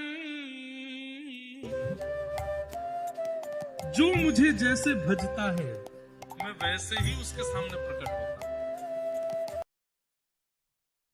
देवताओं ने पर्वत धस रहा है मंथन करते समय, वो धसे ना, इसलिए समुद्र के अंदर कोई ऐसा सपोर्ट आना चाहिए जिससे ये पर्वत उठ जाए।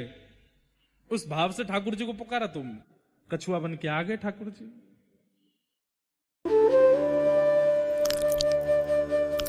हिरण्यकश्यप के द्वारा किए गए उत्पीड़ना को देख करके भगवान सिंह बन रहे थे, लेकिन प्रहलाद की कोमलता को देख करके भगवान नर बन रहे थे। इसलिए दोनों के लिए ठाकुर जी आए।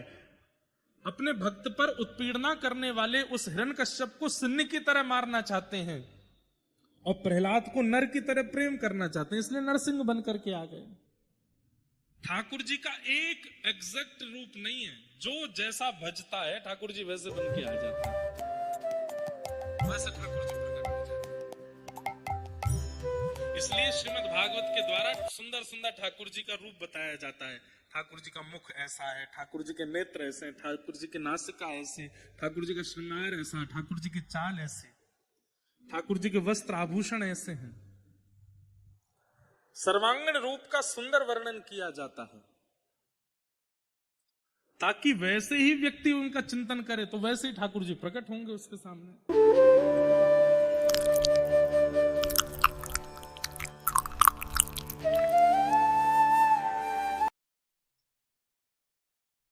ठाकुर जी का रूप अति सुंदर, जैसा चिंतन आप ठाकुर जी का करेंगे वैसा रूप धारण ठाकुर जी आपके लिए करेंगे। हितरवंश महाप्रभु के लिए ठाकुर जी श्री राधा वल्लभ लाल जी के रूप में प्रकट भये। स्वामी श्री हरदास जी के लिए ठाकुर जी कुंज बिहारी लाल के रूप में प्रकट भये। श्रीमद वल्लभाचार्य जी के लिए ठाकुर जी श्रीनाथ जी बनकर के प्रकट भये। श्रीमद रामानुजाचार्य जी के लिए शंख चक्र गदा पद्म चतुर्भुज रूप में ठाकुर जी विराजमान हुए। मीराबाई के लिए गिरधर गोपाल बने, सूरदास जी के लिए नंद के लाल बने। जैसी जिसकी इच्छा, जैसी जिसकी भावना, वैसे ठाकुर जी बन गए। कंस ने ठाकुर जी को मृत्यु स्वरूप माना। कभी कभी मेरे चिंतन में आता है कि इतने सुंदर राम जी, गोस्वामी तुलसीदास जी लिखते हैं, नव कंज लोचन कंज मुख कर कंज पद कंजारुणौ। कंज हमें पता है, आपको याद है। कंज का मतलब क्या है? कमल। नव कंज लोचन, बोले कैसे राम जी के नेत्र कैसे? बोले बिल्कुल ताजा ताजा कमल होता है ना, उसके जैसी पंखुड़ी होती है, वैसे ठाकुर जी के नेत्र है। नव कंज लोचन, कंज मुख, कमल जैसा ही मुख है। कंज पद, पैर भी कंज जैसे, हाथ भी सब कुछ कंज, मतलब कमल जैसा, इतने सुंदर। और रावण को इतने सुंदर राम जी में भी सुंदरता नहीं दिखती। वरहा पीड़म नटवर वपु कर्णयो कर्णकारं विव्रत वासा कनक कपिसं वैजयंतीं च मालां रंध्रान वेणो अधर सुधया पूरयन् गोप वृंदै वृंदारण्यं सुभधर्मणं प्राविशद गीत कीर्ति। इतने सुंदर वृंदावन चंद का वर्णन करते हैं और इतने सुंदर ठाकुर जी को देख करके वहां कंस को उनमें सुंदरता नहीं दिखती। मल्लानाम मशनिर्णिनाम नरवर स्त्रीणाम स्मरो मूर्तिमान गोपानाम स्वजनो सताम चितुभुजाम शास्त्रा सुपुत्रोषितु मृत्युर्भोज पटिर विराट विदुषाम तत्वम परम योगिनाम वृष्णीनाम परदेव तेज विदितो रंगम गतः साग्रज। वहां कंस को ठाकुर जी में मृत्यु दिखाई दे रही है। जब कंस की भूमि में मथुरा में ठाकुर जी प्रवेश कर रहे हैं, शुक्राचार्य जी वर्णन करते हैं, ऐसी चाल ऐसी ढाल, इतने सुंदर श्याम सुंदर हैं कि उनको देख देख करके मथुरा वासी उन पर न्योछावर हो रहे हैं। लेकिन इतने सुंदर ठाकुर जी को देख करके कंस उसके हाथ पैर कांप रहे, कंपायमान हो रहा है। कैसे हो सकता है?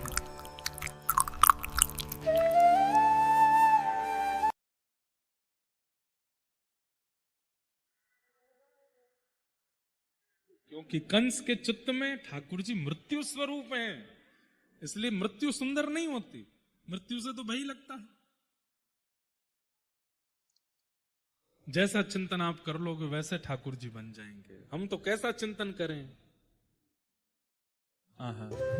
न जाने कौन सी बाकी अदा तुम्हारी है।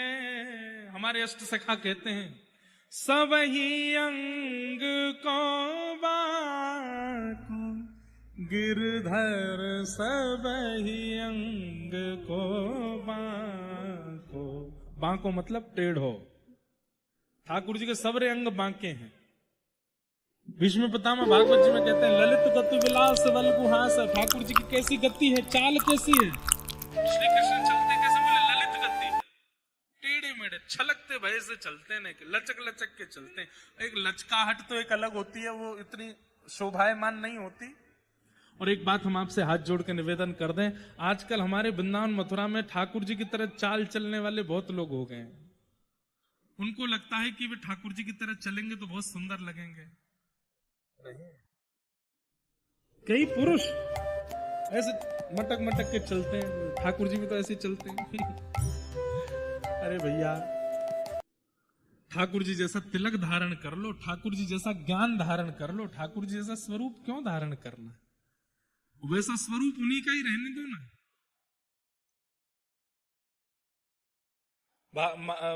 भक्तमाल जी में एक सिलपिल्ले भगवान की कथा आती है। कौन से भगवान? क्या नाम है? जोर से बोलो। सिलपिल्ले।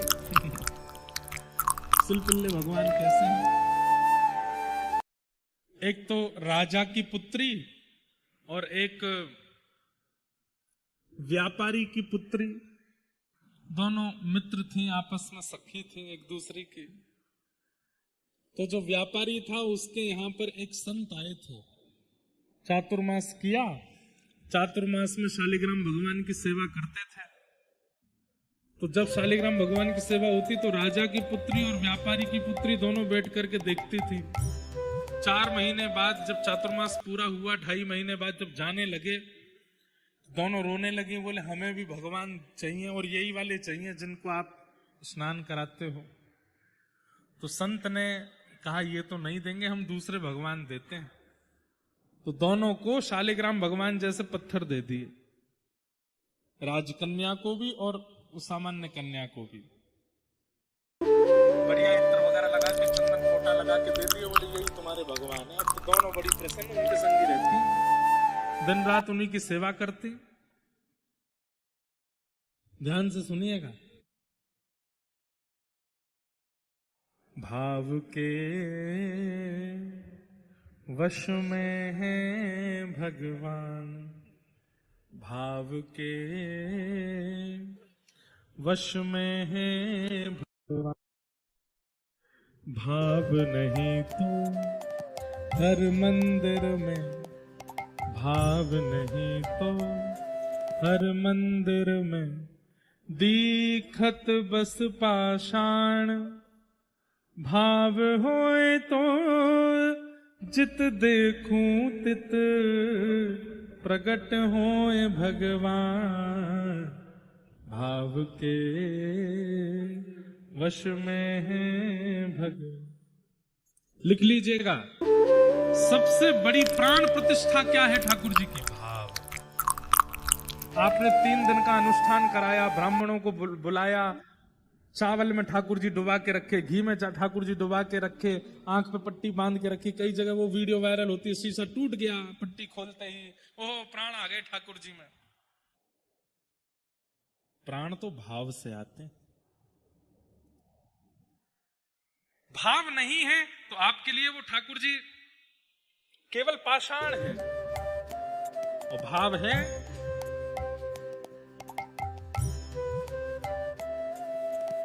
भाव होए तो जित देखूं तित, प्रगट होए भगवान, भाव के वश में है भगवान। भाव। अब दोनों कन्याओं को सामान्य पत्थर दे दिया, वो उन्हीं पत्थर में ही अपने परमात्मा को देखती है। संत तो चले गए और दोनों लाली पत्थर वाले भगवान की सेवा करती हैं। जो व्यापारी की कन्या थी, एक बार ऐसा हुआ कि व्यापारी का एक छोटा भाई था, भाइयों में आपस में बनती नहीं थी, तो छोटे भाई ने छल पूर्वक कुछ गुंडों के द्वारा बड़े भैया के यहां चोरी करवा दी और सारा सामान चोरी हो गया। अब चोर सब कुछ तो चुरा ले गए, संग में वो सिलपिल्ले भगवान और ले गए। अब प्रातःकाल होते ही बड़ा भाई गुस्सा करने लगा, बोले मुझे पता है ये मेरे छोटे भाई ने ही करवाया है, लेकिन छोटा भाई पंचायत बुला ली, बोले मैं क्यों करूंगा ऐसा, मैंने कुछ भी नहीं किया है, आदि आदि सब बात करने लगा। पंचों ने भी कहा भैया ऐसे तुम किसी पे आरोप नहीं लगा सकते, माना कि तुम दोनों की बनती नहीं है, लेकिन इसका मतलब ये थोड़ी तुम्हारे घर कुछ भी होगा तो तुम छोटे भाई पर इल्जाम लगाओगे। यहां व्यापारी बड़ा दुखी था, लेकिन उसकी बेटी रो रही थी अलग ही। व्यापारी बोला सब शांत हो गए, 5-6 दिन हो गए, तू क्यों रो रही है? मेरे सिलपिल्ले भगवान चले गए, चोरों से कहो धन भले ही ले जाए, मेरे सिलपिल्ले भगवान देते हैं। तो व्यापारी बोला तू भी बड़ी विचित्र है, यहां पूरा घर लुट गया पिता का, तू वो पत्थर के लिए रो रही है? मुझे पता है वो तेरे चाचा ने ही करवाई है चोरी, जा संपत्ति तो वो देगा नहीं, सब चोरी कर लिया, पंचों के सामने ये भी दिखा दिया कि उसने चोरी करवाई नहीं, कम से कम अपने भगवान में इतनी निष्ठा है तो लिया जाके। तो वो छोटी कन्या अपने चाचा के पास गई, उनके दूसरे घर पर, और कहा चाचा जी आप सारा धन रख लीजिए, हमारे घर की सारी सामग्री रख लीजिए, पर उस सारी सामग्री में मेरे छोटे से सिलपिल्ले भगवान हैं वो दे दीजिए। चाचा बोले मैंने सबके सामने बिल्कुल प्रमाणित कर दिया है कि मैंने चोरी नहीं की, और तुम आकर के मेरे ऊपर इल्जाम लगा रहे हो। देखो चाचा जी हमें पता है सब सामान आपके पास ही है, आप सब रख लो ना, बस मेरे भगवान दे दो। चाचा व्यंग में बोले बड़ी सेवा करी तूने भगवान की, और तुझे ऐसा लगता है कि सब मेरे घर में, तो अब यहीं खड़े खड़े पुकार ले, इतने साल तो तैने सेवा करी, अगर तेरे परमात्मा तेरी सेवा से प्रसन्न होंगे खुद बाहर आ जाएंगे, बुला ले यहीं से। और क्या नाम है तेरे भगवान का? बोले सिलपिल्ले भगवान। नाम सुन के चाचा जोर जोर से हंसने लगा, बोले ये कोई नाम है भगवान का? गरुड़ध्वज भगवान होते हैं, सुदर्शन चक्रधारी भगवान होते हैं, मुरलीधर भगवान होते हैं, सिलपिल्ले भगवान। चल बुला ले यहीं से, अगर होंगे तो आ जाएंगे। दोनों भुजा उठा ली, नेत्रों से अश्रुपात करने लगी कन्या। हे मेरे प्राणनाथ सिलपिल्ले नाथ, यदि मैंने आपकी भाव से सेवा की हो, यदि मैंने आपकी नियम से सेवा की हो, आपकी सेवा में कभी भी आपके प्रति पत्थर बुद्धि ना रखी हो, पाषाण बुद्धि ना रखी हो, हमेशा आपको परमात्मा मान करके भजा हो, तो हे नाथ आप आकर के मेरे हृदय से लग जाइए। इतने में ही चाचा के घर के द्वार खुले और भीतर से सिलपिल्ले भगवान अपने आप आकाश मार्ग से आए और आकर के उसके कंधे से लग गए। दो काम हो गए, एक तो ठाकुर जी वापस आ गए और पूरे नगर के आगे साबित हो गया कि चोरी चाचा ने करी है। तो ठाकुर जी चाचा के हैं तो सब सामान भी चाचा के हैं। यहां राजकन्या, उसके यहां भी सिलपिल्ले भगवान थे, दोनों सखी थी। राजकन्या का दूसरे राजा के पुत्र से ब्याह हुआ, और ब्याह करके जैसे ही वो विदा होके जा रही थी, उसके पिता ने कहा बेटी मैंने देने में कोई कमी तो नहीं छोड़ी है, कुछ कमी रह गई हो तो बता, तुझे और कुछ भी चाहिए हो तो। बोले मेरे सिलपिल्ले भगवान दे दो। तो राजकुमार जिससे ब्याह हुआ वो जोर जोर से हंसने लगा, बोले ये कौन है, ये सिलपिल्ले कौन है? तो राजकन्या जिसका ब्याह हुआ था वो बोली, देखिए आप मेरे शरीर के पति हो, आप मेरे देह के पति हो सकते हो, पर मेरे आत्मा के पति तो सिलपिल्ले ही हैं। आज के बाद इनके ऊपर उपहास मत करना। उस समय तो राजकुमार कुछ बोला नहीं, लेकिन चिढ़ गया। विदाई हो रही थी, पालकी में बैठ के वो कन्या जा रही थी। एक जगह कहीं पोखर तालाब पड़ा तो सब रुके, बाराती सब रुक के भोजन प्रसाद पा रहे थे, सब बाहर आ गए, लेकिन वो कन्या पालकी में बैठी अपने सिलपिल्ले भगवान से बात कर रही थी। आम खाओगे, केला लाऊं आपके लिए, सेब अमनिया करवा दूं, भूख लगी होगी ना, बस थोड़ी देर में पहुंच जाएंगे, फिर वहां जाके तो हम भोजन करेंगे ही। भैया ये हेलीकॉप्टर लैंड करवा लो, और जब कोई कीर्तन भजन हो तभी इसको उड़ाइएगा।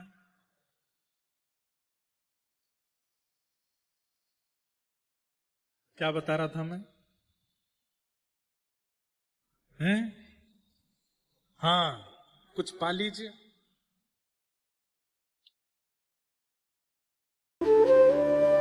इतने में ही वो राजा आया, राजकुमार जिससे ब्याह हुआ, और भीतर आकर के पालकी में बैठ गया। बोले मुझसे बात करो, मैं तुम्हारा पति हूं, क्या पत्थरों से बात करती हो?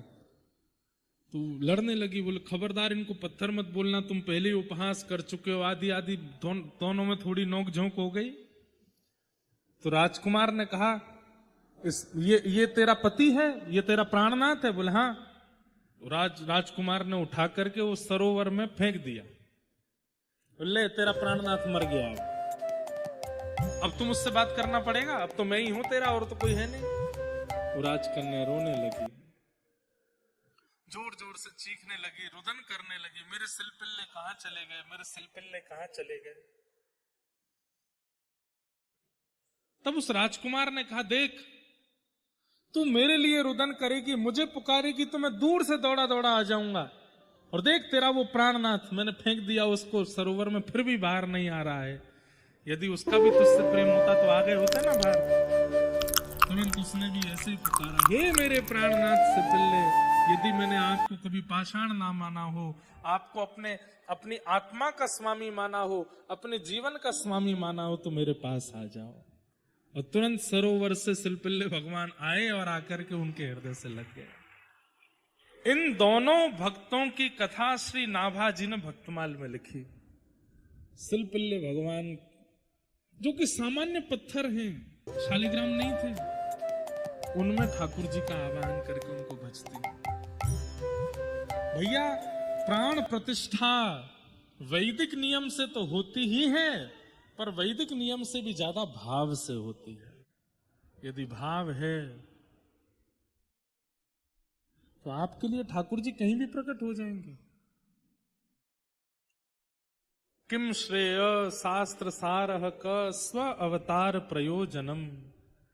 भगवान का प्रयोजन क्या है आने का? केवल अपने भक्तों के लिए ठाकुर जी अलग अलग रूप धारण करके आते हैं। किसी के लिए सिलपिल्ले बन के आते हैं, किसी के लिए भक्त वत्सल बन के आते हैं, किसी के लिए कुंज बिहारी, किसी के लिए राधा वल्लभ, किसी के लिए राधा रमण, किसी के लिए गिरधर गोपाल, सबके लिए अलग अलग आते हैं।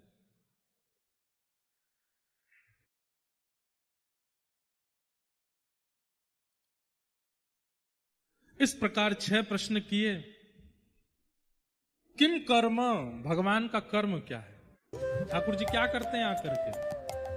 धर्म संस्थापनार्थाय संभवामि युगे युगे। धर्म की स्थापना। आप किसी भी विषय पर प्रश्न नहीं उठा सकते हैं। कई लोग प्रश्न करते हैं, ठाकुर जी ने ऐसा क्यों किया, ठाकुर जी ने ये क्यों किया, ठाकुर जी ने ये क्यों किया, ठाकुर जी ऐसा कैसे कर सकते हैं। और अधिकतर कृष्णावतार में प्रश्न उठता है रासलीला पर, और रामावतार में प्रश्न उठता है सीता जी के त्याग पर। सुनिएगा, एक दक्षिण में राजा थे, उनकी पुत्री थी, उसका नाम था वेदमती। क्या नाम था? वेदमती ने तपस्या की, और तपस्या के पीछे उद्देश्य क्या था? जैसे भगवान लक्ष्मीपति हैं, वैसे मुझको भी पत्नी रूप में स्वीकार करें। मैं भगवान की पत्नी बनना चाहती हूं, इसलिए उसने तप किया वेदमती ने। तो वेदमती की तपस्या चल रही थी, तपस्या पूर्ण होने ही वाली थी, उसी समय रावण आ गया। और रावण ने आकर के जैसे ही वेदमती की तपस्या को नष्ट करना चाहा, केश पकड़े, वेदमती ने तुरंत एक तलवार से अपने केश काट दिए, केश रावण के हाथ में रह गए और वो वेदमती अग्नि में प्रवेश कर गई। भगवान ने वेदमती से कहा कि देखो, तुम्हारी तपस्या पूर्ण होने ही वाली थी, अंतिम क्षण में रावण आ गया और एक प्रकार से तपस्या तुम्हारी पूर्ण हो ही गई, लेकिन अब तुम सदैव तो हो नहीं, मैं कैसे वेदमती बोली, आप ही आज्ञा करिए, कैसे आएंगे? तब भगवान ने संरचना की, कैसी? बोले कि मैं त्रेता में राम बन के आऊंगा और तब सीता जी मेरे साथ वनवास के लिए जाएंगी, तो इनके सामने जब मैं दुष्टों का संहार करूंगा तो ये इतनी करुणामयी है कि ये देख ही नहीं पाएंगी, ये इतनी करुणामयी है कि ये दुष्टों का संहार करने ही नहीं देंगी। इसके लिए ये अग्नि में प्रवेश कर जाएंगी और अग्नि से तुम ही सीता जी का रूप धारण करके मेरे पास आ जाओ। तुम्हारे दो कारण हो जाएंगे। क्या? पहला कारण कि तुम्हारी तपस्या थी कि मुझे पति रूप में चाहती हो, तो तुम सीता बन करके आ जाओगी जब अग्नि से, तो वनवास के समय और रावण के यहां जाने का जो क्रम है उसमें तुम मेरी पत्नी सीता बन जाना, तुम्हारी अभिलाषा पूरी हो जाएगी। और दूसरा काम तुम्हारा, तुम्हारी तपस्या भंग की थी रावण ने, तुम रावण के यहां जाकर के हमारी पूरी सेना के द्वारा उसकी पूरी लंका को भंग कराओगे, तुम्हारा बदला भी हो जाएगा पूरा। ठीक है। वेदमती ही सीता जी की छाया बन करके आई, लेकिन अब क्या हुआ? रावण के यहां से सीता जी को वापस ले जाने के बाद राम जी, अब जब भी सीता जी सामने आती तो नीचे नजर करके बात करते हैं। क्यों? एक पत्नी व्रती है और पत्नी तो अग्नि में है और ये तो वेदमती है। तो वेदमती को बड़ा कष्ट होता, बोले आप मेरी ओर देखते नहीं, मेरे से बात करते नहीं। देवी, हम एक पत्नी व्रत हैं, भले ही तुम सीता जी के रूप में हो, लेकिन वास्तविक सीता जी तो अग्नि में है ना, तुम तो वेदमती हो। इस वजह से वो सीता जी फिर गई हैं और जाकर के वाल्मीकि ऋषि के आश्रम पर रहती हैं, वहां पर लवकुश का प्रादुर्भाव और फिर उनका अग्नि में प्रवेश। उनका अग्नि में प्रवेश नहीं है, वो वेदमती का अग्नि में प्रवेश है। सीता जी तो फिर पुनः राम जी के साथ निरंतर निवास करती हैं और आज तक अयोध्या में राम जी के बगल में बैठी हैं। सीता जी ने कभी त्याग नहीं। फिर वेदमती जो नाराज हो गई ठाकुर जी से, बोले आपने मेरा संकल्प पूर्ण कर दिया, लेकिन केवल नाम की पत्नी थी मैं, मुझे आपने वास्तविक स्वीकार तो किया नहीं। तब भगवान ने कहा ठीक है, दक्षिण भारत में एक राजा के यहां तुम पद्मावती बनकर के आओगी और तुमको पति रूप में मैं वेंकटेश तिरुपति बनकर के आऊंगा और तब तुमसे विवाह करूंगा। और फिर वही श्री राम तिरुपति बनकर के आए, वेंकटेश बनकर के आए और उन्होंने पद्मावती को स्वीकार किया। इसलिए स्कंद पुराण में लिखा है कि ये राम जी ही तिरुपति बनकर के आए, वेंकटेश भगवान बन के आए। साक्षात नारायण यदि पृथ्वी पर कहीं हैं तो वो सप्तगिरी पर्वत पर वेंकटाधिपति श्री तिरुपति बालाजी साक्षात नारायण हैं। स्कंद पुराण में कहते हैं कि अगर आपने वेंकटेश भगवान को देख लिया तो राम जी को देखने का जो फल त्रेता में मिल रहा था वही फल कलयुग में तिरुपति जी को देखने से मिलता है। वही फल, वो साक्षात राम जी। भगवान की एक भी क्रिया पर आप प्रश्न नहीं उठा सकते, ठाकुर जी ने ये क्यों किया, वो क्यों किया, ऐसे क्यों कर दिया। प्रत्येक क्रिया और प्रत्येक लीला शिक्षात्मक है भगवान की, किसी में भी संशय नहीं कर सकते। कोई भी वेद विरुद्ध और धर्म विरुद्ध क्रिया ठाकुर जी ने नहीं की, नहीं की, नहीं की।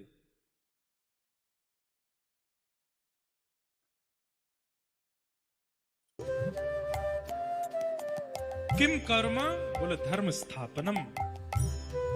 के अवतारस्य, भगवान के अवतार कितने, बोले असंख्य। अवतारा यशंख्य, असंख्य अवतार हैं भगवान के, कोई गणना नहीं। और अंतिम प्रश्न, धर्म कम शरणम गतः, धर्म किसकी शरण में गया। भगवान के स्वधाम जाने के बाद धर्म किसकी शरण में है, हम सबकी शरण में है। हम धर्म की रक्षा करेंगे तो धर्म हमारी रक्षा करेगा। धर्म रक्षति रक्षिता। इन 6 प्रश्नों के उत्तर दिए और अब यहां से सूत जी महाराज कहना प्रारंभ करते हैं। पहले तो अपने गुरु को प्रणाम किया। यम प्रव्रजन्तमनुपेतमपेत कृत्यम द्वैपायनो विरह कातरया जुहाव पुत्रेति तन्मयतया तर्वोऽभिनेदु तम सर्वभूत हृदयं मुनिमानतोऽस्मि।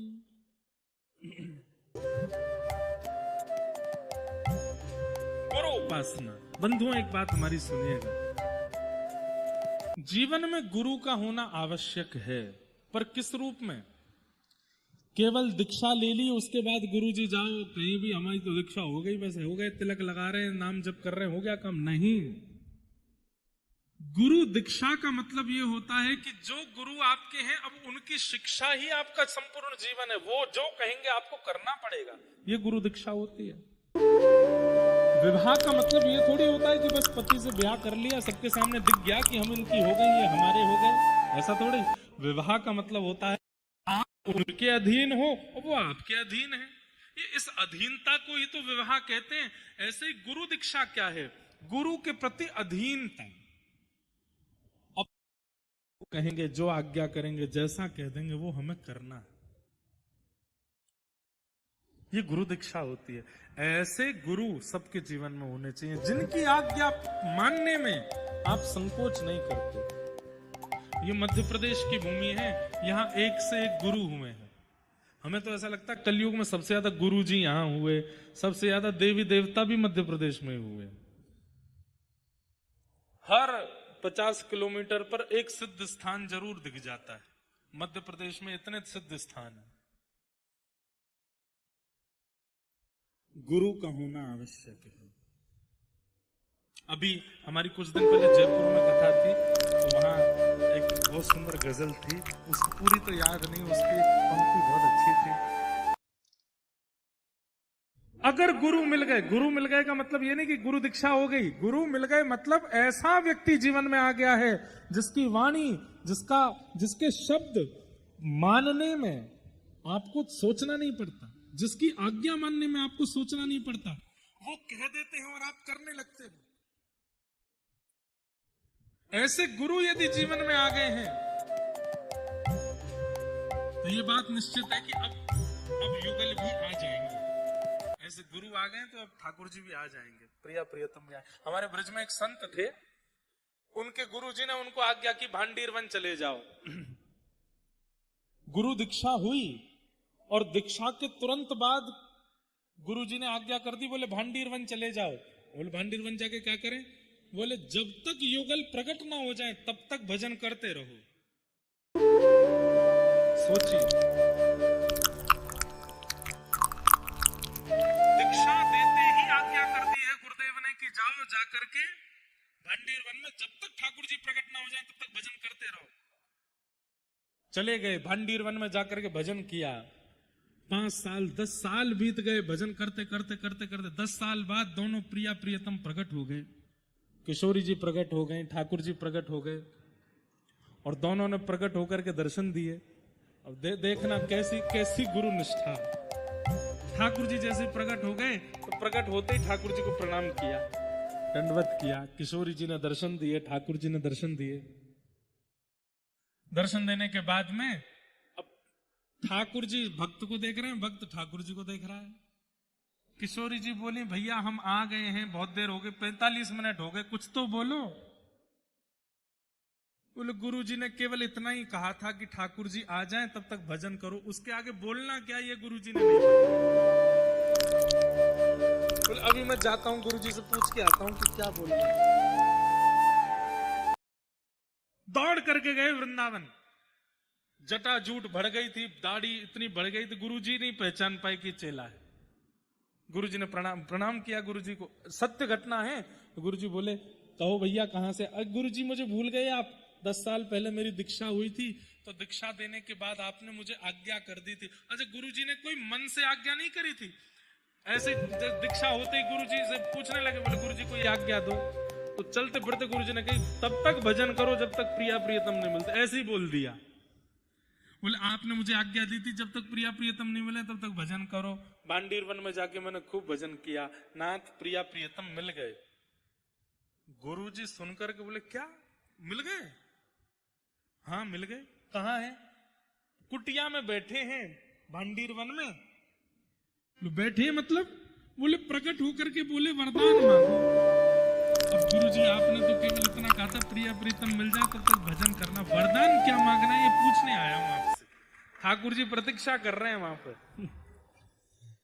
गुरुजी बोले सच में ठाकुर जी आए हैं? बोले हाँ। बोले मुझे दर्शन कराओ। चलो गुरुजी। गुरुजी जिसका नाम भी नहीं जानते वो चेला, भूल गए थे कौन चेला। बस आज्ञा का पालन गुरुजी ने, चेला ने किया। गुरुजी हाथ पकड़ करके साथ में गए तो क्या देखा, प्रिया प्रियतम दोनों कुटिया के भीतर युगल सरकार बैठे हैं, प्रतीक्षा कर रहे हैं कि आके हमसे वरदान मांगेगा। गुरुजी ने ठाकुर जी को प्रणाम किया, अपने शिष्य को हृदय से लगा लिया। बोले तेरी निष्ठा को प्रणाम, मेरी आज्ञा का ऐसा पालन। ठाकुर जी प्रकट हो गए। बोले गुरुजी वो तो ठीक है, अब यूं तो बताओ मांगू क्या? बहुत देर से बैठे। बोले बस एक ही चीज मांगो। बोले क्या? ये दोनों, हम दोनों से प्रसन्न रहें, बस यही मांगो और कुछ नहीं चाहिए। और एक शिष्य की वजह से गुरुजी को ठाकुर जी मिल गए। हमारा शिष्यत्व कैसा है? आजकल गुरुजी भी तो आज्ञा विचित्र कर देते हैं, तो उसमें शिष्य की क्या गलती है? पर लेकिन एक बात हम आपको निश्चित कह दें कि गुरु आज्ञा हो गई, आप विचार मत करो, उसको करने लग जाओ। ठाकुर जी आपकी निष्ठा पर रीझ जाएंगे। हम एक बात कहते हैं कि कई बार आजकल कलयुग में गुरुओं में भी मिलावट हो गई है, लेकिन शिष्य के चित्त में यह भाव नहीं आना चाहिए कि मेरे गुरु मिलावट वाले हैं। वो मेरे गुरुजी तो गुरुजी हैं। अगर वो ये भावना रखेगा तो गुरुजी में अगर मिलावट हो भी गई होगी तो शिष्य के अखंड भाव से, शिष्य के अखंड विश्वास से गुरुजी शुद्ध हो जाएंगे। बस गुरु निष्ठा हो ऐसी। न प्रीतम मिले तो कल मिलेंगे,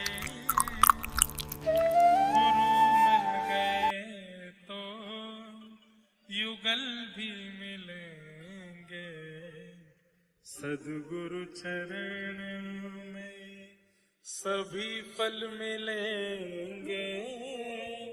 गुरु मिल गए तो युगल भी मिलेंगे।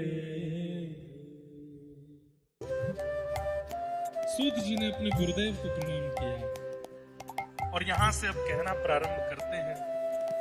भगवान के कुछ अवतारों की लीला बताई, श्रीमद् भागवत जी की रचना का प्रसंग बताया। तत्पश्चात वेदव्यास जी महाराज ने कैसे भागवत की रचना की, नारद जी ने कैसे उनके चित्त में जाकर के भागवत की रचना की प्रेरणा प्रदान की, वो सब लीलाएं सुनाई गई। और फिर आगे महाभारत का प्रसंग आया। महाभारत के प्रसंग में प्रसंग क्यों सुनाया गया? क्योंकि महाभारत के प्रसंग में परीक्षित की कथा है और परीक्षित की कथा से ही भागवत की कथा का प्रारंभ होगा। भगवान के द्वारिका गमन की लीला बताई, कुंती ने स्तुति गाई। पांडवों का शोक दूर नहीं हो रहा था तो भगवान भीष्म पितामह के पास लेकर के गए। भीष्म पितामह ने भगवान की मंगलमय स्तुति गाई, जिसे भीष्म स्तुति कहते हैं। तत्पश्चात भगवान द्वारिका प्रस्थान कर गए। उत्तरा के गर्भ के बालक की भगवान ने रक्षा की थी। उस बालक ने जन्म लिया जिसका नाम परीक्षित हुआ। परीक्षित एक दिन भ्रमण कर रहे थे, तब उनको कलयुग मिला। कलयुग को मारने का प्रयास किया तो कलयुग ने प्रणाम करके कहा मुझे कुछ स्थान दे दीजिए। तो महाराज परीक्षित ने उसको 5 स्थान दिए। द्यूतम पानम स्त्रियः सूना, 4 स्थान पहले दिए। पुनश्च याचमानाय जात रूप मदात प्रभु, पुनः याचना करने पर उसको 5वां स्थान दिया। तो 5 स्थान कौन कौन से हैं? सबसे पहला स्थान द्यूतम यानी कि जुआ। दूसरा स्थान मदिरापान भक्ष भक्ष सेवन। तीसरा स्थान पर स्त्री पर पुरुष संग। चौथा स्थान हिंसा, कलेश, लड़ाई झगड़ा, मारपीट, आतंकवाद, उपद्रव, इनमें कलयुग का निवास। और पंचम स्थान बिना मेहनत के कमाया गया धन, अनीति से कमाया गया धन। इन 5 जगह अपनी सावधानी रखनी चाहिए। सबसे पहले तो धन का व्यय कहीं भी ऐसी जगह मत करो जहां पर धन बाजी पर लगता हो, जुए की तरह प्रयोग होता हो, दांव पर लगता हो। शर्त भी नहीं लगानी चाहिए धन की। द्यूतम पानम, मद्यपान, भक्ष सेवन कभी नहीं करना चाहिए। जिह्वा पर अभक्ष वस्तुओं को कभी नहीं लेना चाहिए, उससे कलयुग का प्रभाव होता है चित्त में। पर स्त्री और पर पुरुष का संग नहीं करना चाहिए। विवाह के उपरांत सबके प्रति अन्य भावना नहीं रखनी चाहिए। सबके प्रति या तो पूज्य भाव रखो या वात्सल्य भाव रखो। प्रेम भाव तो पत्नी के प्रति और पति के प्रति ही होना चाहिए। कलेश, उपद्रव, लड़ाई झगड़ा, मार काट, गाली गलौज, इन सब में भी कलयुग का निवास होता है। ये सब भी नहीं करना चाहिए। और पंचम स्थान बिना मेहनत के कमाया गया धन। लेकिन एक बात और कहें हम, कोई व्यक्ति जुआ खेलता नहीं है लेकिन आप उसको प्रेरणा दे रहे हो। आप तो नहीं खेलते लेकिन किसी और से खिलवा रहे हो, तो उसका पाप आपको भी लगेगा। आप नहीं पीते, आप नहीं खाते, लेकिन दूसरों को पीने खाने में आपको कोई संकोच नहीं होता। दूसरे भले ही खाते पीते रहो, उसका पाप आपको भी लगेगा। आप तो एक पत्नी व्रती हो, एक पतिव्रती हो, लेकिन दूसरा कोई पतिव्रत को त्यागता है तो आप उसको और हेल्प करते हो, उसकी आपको भी दंड लगेगा। किसी के घर में कलेश हो सकता है और आपकी एक बात बताने से 2 लोगों में लड़ाई हो सकती है और आप जानबूझ के वो बात बता देते हो, तो उसका दंड आपको लगेगा। बढ़िया प्रेम चल रहा था लेकिन आपने जबरदस्ती लड़ाई करवा दी। और 5वां स्थान, बिना मेहनत के किसी को धन कमाने के लिए प्रोत्साहित करना। बंधुओं, ये पंच कर्म करने वाले पापी हैं, पर इन पंच कर्मों के लिए जो प्रेरणा देते हैं वो महापापी हैं।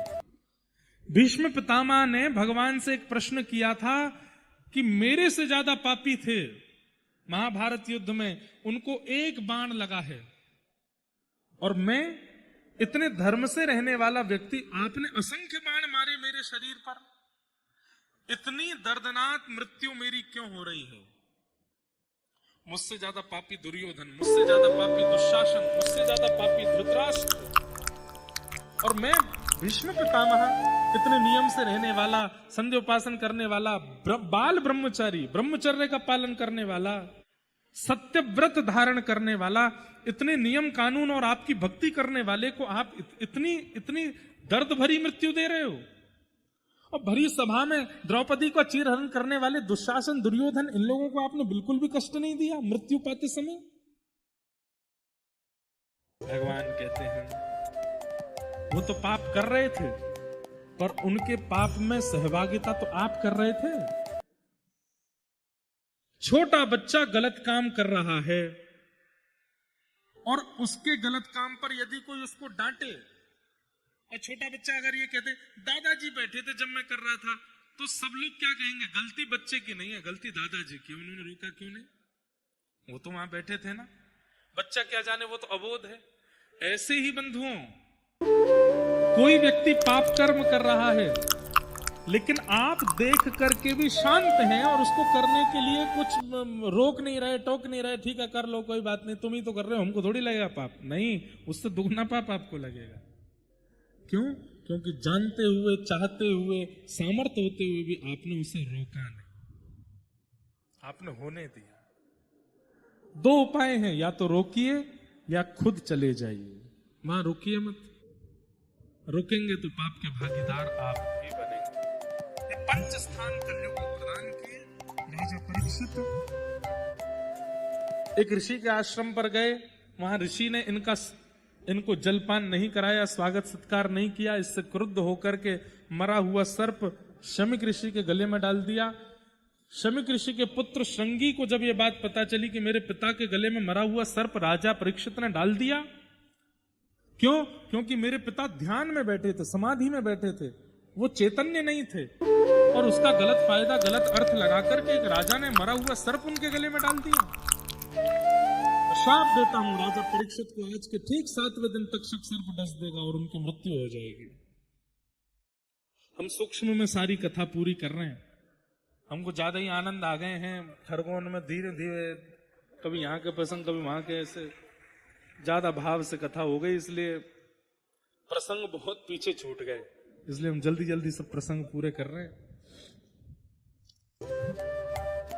परीक्षित को 7 दिन में मरने का श्राप लग गया।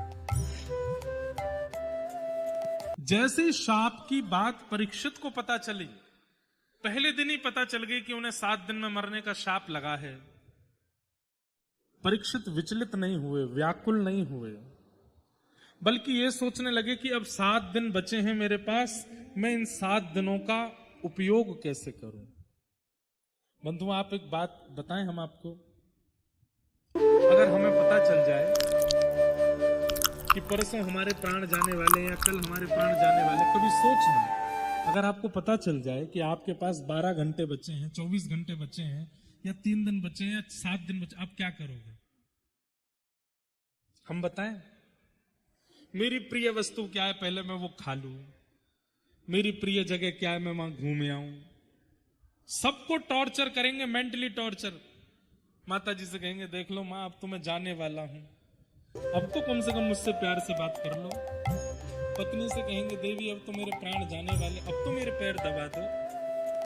बच्चों, अब तो मेरी बात मान लो, अब तो मैं जाने वाला। कैसा मेंटल टॉर्चर होगा सबको। फिर महाकाल तो जीवन भर गए, अब प्राण तो त्यागने ही है। नर्मदा जी में तो जीवन भर ना, चलो 2 दिन बचे हैं प्राण निकलने में, स्विट्जरलैंड हुआते हैं, घूम घामे आने, थोड़ा ऐशो आराम तो कर लें, जो जो इच्छा पूरी। पिक्चरों में भी दिखाया जाता है, किसी के प्राण लेने से पहले गुंडा ही पूछता है, तुम्हारी अंतिम इच्छा क्या है बताओ। कभी नहीं सुना गया कि प्राण त्यागने वाले ने कहा हो कि मुझे अंतिम इच्छा में भगवत स्मरण करना है, मुझे रसगुल्ला बहुत अच्छा लगता है, खिला दो। एक बार जेल में भी प्रवचन किए थे हमने, तो वहां पे भी ऐसा मैंने पूछा कि जब किसी को फांसी की सजा होती है तो उसमें ये बात सत्य की पूछा जाता है, अंतिम इच्छा क्या? बोले हाँ, पूछते हैं। और अधिकतर अंतिम इच्छा के रूप में जो कैदी होता है, वो अधिकतर खाने पीने, पहनने या किसी से बात करने के ही भाव रखता है। कभी भी ऐसा नहीं हुआ कि उसने ऐसा कहा हो कि मुझे कथा सुननी है, या मुझे भगवान का दर्शन करना है, या मुझे ऐसी भावना बहुत कम रखते। और एक बात निश्चित है बंधुओं, मैं हर कथा में ये बात कहता हूं, जब व्यक्ति के प्राण निकलने वाले होते हैं ना, स्वाभाविक मृत्यु होती है, अकाल मृत्यु नहीं। अकाल मृत्यु होती है तो व्यक्ति को पता ही नहीं चलता कि उसके प्राण चले गए। थोड़ी देर तक तो वो घूमता ही रहता है, उसको कहता है ये मुझे कुछ अनुभव क्यों नहीं हो रहा है। थोड़ी देर बाद उसको अपना शव दिखाई देता है, तब उसको पता चलता है कि मैं मर गया। अकाल मृत्यु में तो व्यक्ति को पता ही नहीं चलता कि उसकी मृत्यु हो गई है। लेकिन स्वाभाविक मृत्यु जब होती है किसी की, उस व्यक्ति को अपने मृत्यु के अंतिम क्षणों में अपने पूरे जीवन का स्मरण होता है, और वो पहलू भी याद आ जाते हैं जो उसको याद ही नहीं थे। उसको ये तक याद आ जाता है कि जब मैं 1 साल का था तो मैंने चलना कैसे सीखा, मेरी माँ उस समय मुझे क्या खिलाती थी, मैं बड़ा हुआ तो स्कूल कौन सा था, मेरे स्कूल में मित्र कैसे थे, मेरी क्लास टीचर कौन थी, मैं कपड़े कैसे पहनता था, फिर मेरा कॉलेज कैसा था, मेरी यूनिवर्सिटी कौन सी थी, मेरा विवाह हुआ था तब मेरी घोड़ी कैसी थी, कौन सा गाना बजाया जा रहा था, लोग कैसे नाच रहे, सब याद आ जाता है उसको। मेरे बच्चे कितने हैं, बच्चे का जन्म कैसे हुआ, सब कुछ याद आ जाता है उसको। जो उसको याद ही नहीं था सब स्मृति में आ जाता है। लेकिन उसने अपने संपूर्ण जीवन काल में गोवर्धन जाके परिक्रमा लगाई थी, ये याद नहीं आता। उसने अपने जीवन काल में श्री यमुना जी के तट पर बैठकर के हरिनाम संकीर्तन किया था, ये याद नहीं आता। गंगा जी स्नान किया था, गोवर्धन परिक्रमा करी थी, बिहारी जी दर्शन किए थे, ये याद नहीं आता। मतलब जन्म जन्म मुनि यतन कराही, अंत काल कहीं आवत ना है। अंत काल में राम जी का स्मरण नहीं होता, ठाकुर जी की याद नहीं आती। पूरा जीवन याद आ जाता है पर ठाकुर जी का स्मरण नहीं होता। किसको? जिसने ठाकुर जी को केवल ऑर्डिनरी समझा था। साल 2 साल में कभी कभी बच लिया, कभी कभी कूद लिया, कभी कभी हो आए, मित्रों के साथ घूम आए, लगे हाथ, रील बन रही है, वायरल हो रही है, हम भी बनाए आए जाके केदारनाथ। इस भावना से जो लोग ठाकुर जी को बसते हैं, उनके धर्म के किए हुए कार्य अंतिम क्षण में स्मृति में नहीं आते। जिन्होंने संपूर्ण जीवन बाकी सब ऑर्डिनरी समझा लेकिन ठाकुर जी को प्रधान माना, अंतिम काल में और कुछ याद नहीं आता, केवल ठाकुर जी याद आते हैं, केवल ठाकुर जी का स्मरण होता है। तो अंत राम कही आवत न है, अंत में हरिस्मरण नहीं होता।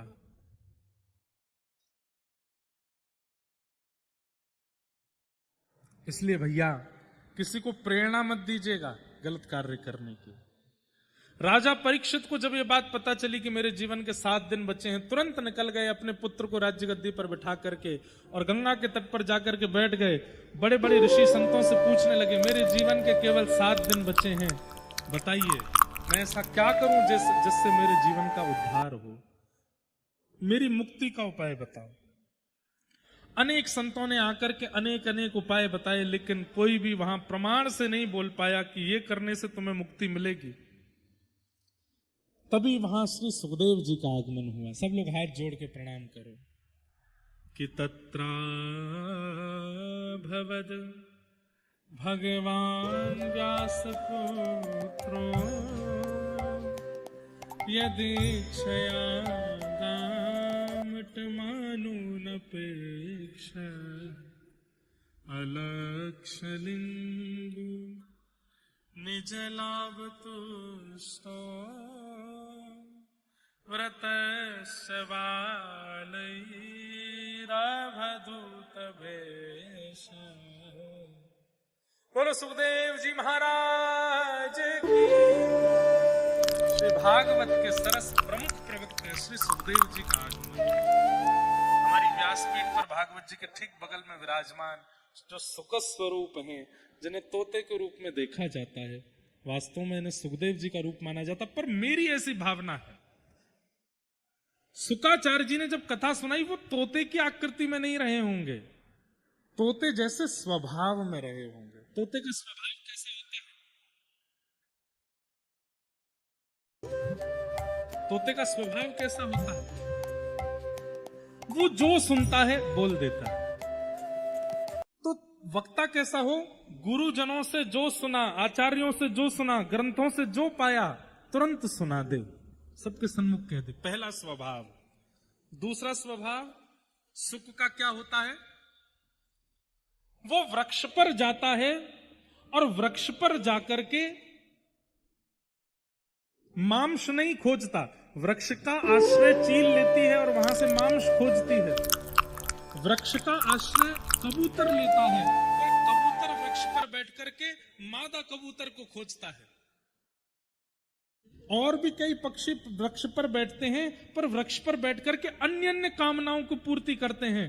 लेकिन एक तोता ऐसा एक पक्षी है जो फलित वृक्ष पर जाकर के बैठता है और उस वृक्ष का आश्रय और किसी साधन के लिए ना करके उस वृक्ष में जो सबसे मीठा फल होता है उसमें मुख लगाता है। ये व्यासपीठ एक वृक्ष है।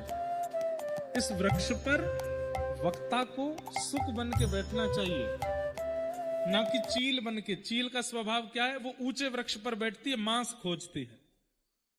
वक्ता यहां बैठकर के अगर दक्षिणा की भावना से बैठेगा तो वो सुख नहीं है, वो चील है। यहां पर अगर कबूतर बनकर के बैठेगा, कबूतर की भावना क्या होती है? वो वृक्ष का आश्रय मादा कबूतर को ढूंढने के लिए, मतलब अपने खूब वर्धन के लिए, अपने परिवार वर्धन के लिए, जनवर्धन के लिए इस व्यासपीठ का आश्रय वक्ता मेरे पीछे पड़ जाए इसके लिए ना। स्वाभाविक रूप से लोग आपको सुनने आवे, इतनी संख्या में लोग आवे, इतने लोग आपको माने, वो स्वाभाविक बात अलग है। उसके मन में इच्छा नहीं होनी चाहिए। उसके मन में ये चिंतन नहीं होना चाहिए कि इतनी संख्या में लोग आए, मुझे सुने। वक्ता को तो यहाँ सुख बन के बैठना चाहिए। सुख बन के बैठेगा तो क्या होगा? भागवत रूपी वेद रूपी कल्प वृक्ष के इस पके हुए फल श्रीमद् भागवत में अपना मुख लगा करके इनका रस स्वयं भी लेगा और जितने जीव जनमानस सामने बैठे हैं सबको भी उस रस का आस्वादन करा देगा। इसलिए भागवत के प्रमुख वक्ता सुखदेव जी। तो सुखदेव जी तोते की आकृति में कथा किए होंगे ऐसा नहीं, तोते के जैसा स्वभाव वक्ता का रहा होगा। सुखदेव जी का आगमन हुआ, परीक्षित जी महाराज ने तुरंत चरणों में प्रणाम किया। प्रणाम करते हुए, वंदन करते हुए येषां संस्मरणात् पुंसां सद्यः सुध्यन्ति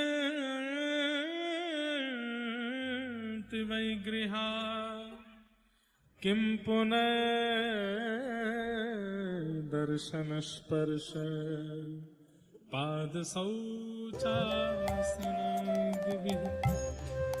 हे नाथ, आप जैसे महापुरुषों का तो घर बैठ करके स्मरण करने मात्र से हम पवित्र हो जाते हैं, हम मुक्त हो जाते हैं, लेकिन आप जैसे महापुरुषों का दूर से स्मरण जब मुक्त कर देता है तो सन्मुख दर्शन, स्पर्श, संस्पर्श, ये कितनी बड़ी मुक्ति प्रदान करेगा, उसकी तो हम व्याख्या ही नहीं कर सकते नाथ। गोस्वामी तुलसीदास जी का घर बैठ के स्मरण करने मात्र से हम मुक्त हो जाते हैं। मीराबाई का घर बैठ करके स्मरण करने मात्र से हमारे चित्त में भक्ति आ जाती है। लेकिन मीराबाई, तुलसीदास जी अगर प्रत्यक्ष देखने को मिल जाएं तो हमारे लिए कितने बड़े सौभाग्य की बात होगी। ऐसे ही नाथ, आप प्रत्यक्ष दिख गए हैं, मेरा जीवन धन धन्य हो गया, मेरा जीवन आनंदित हो गया। आज मैं मेरे बड़े भाग हैं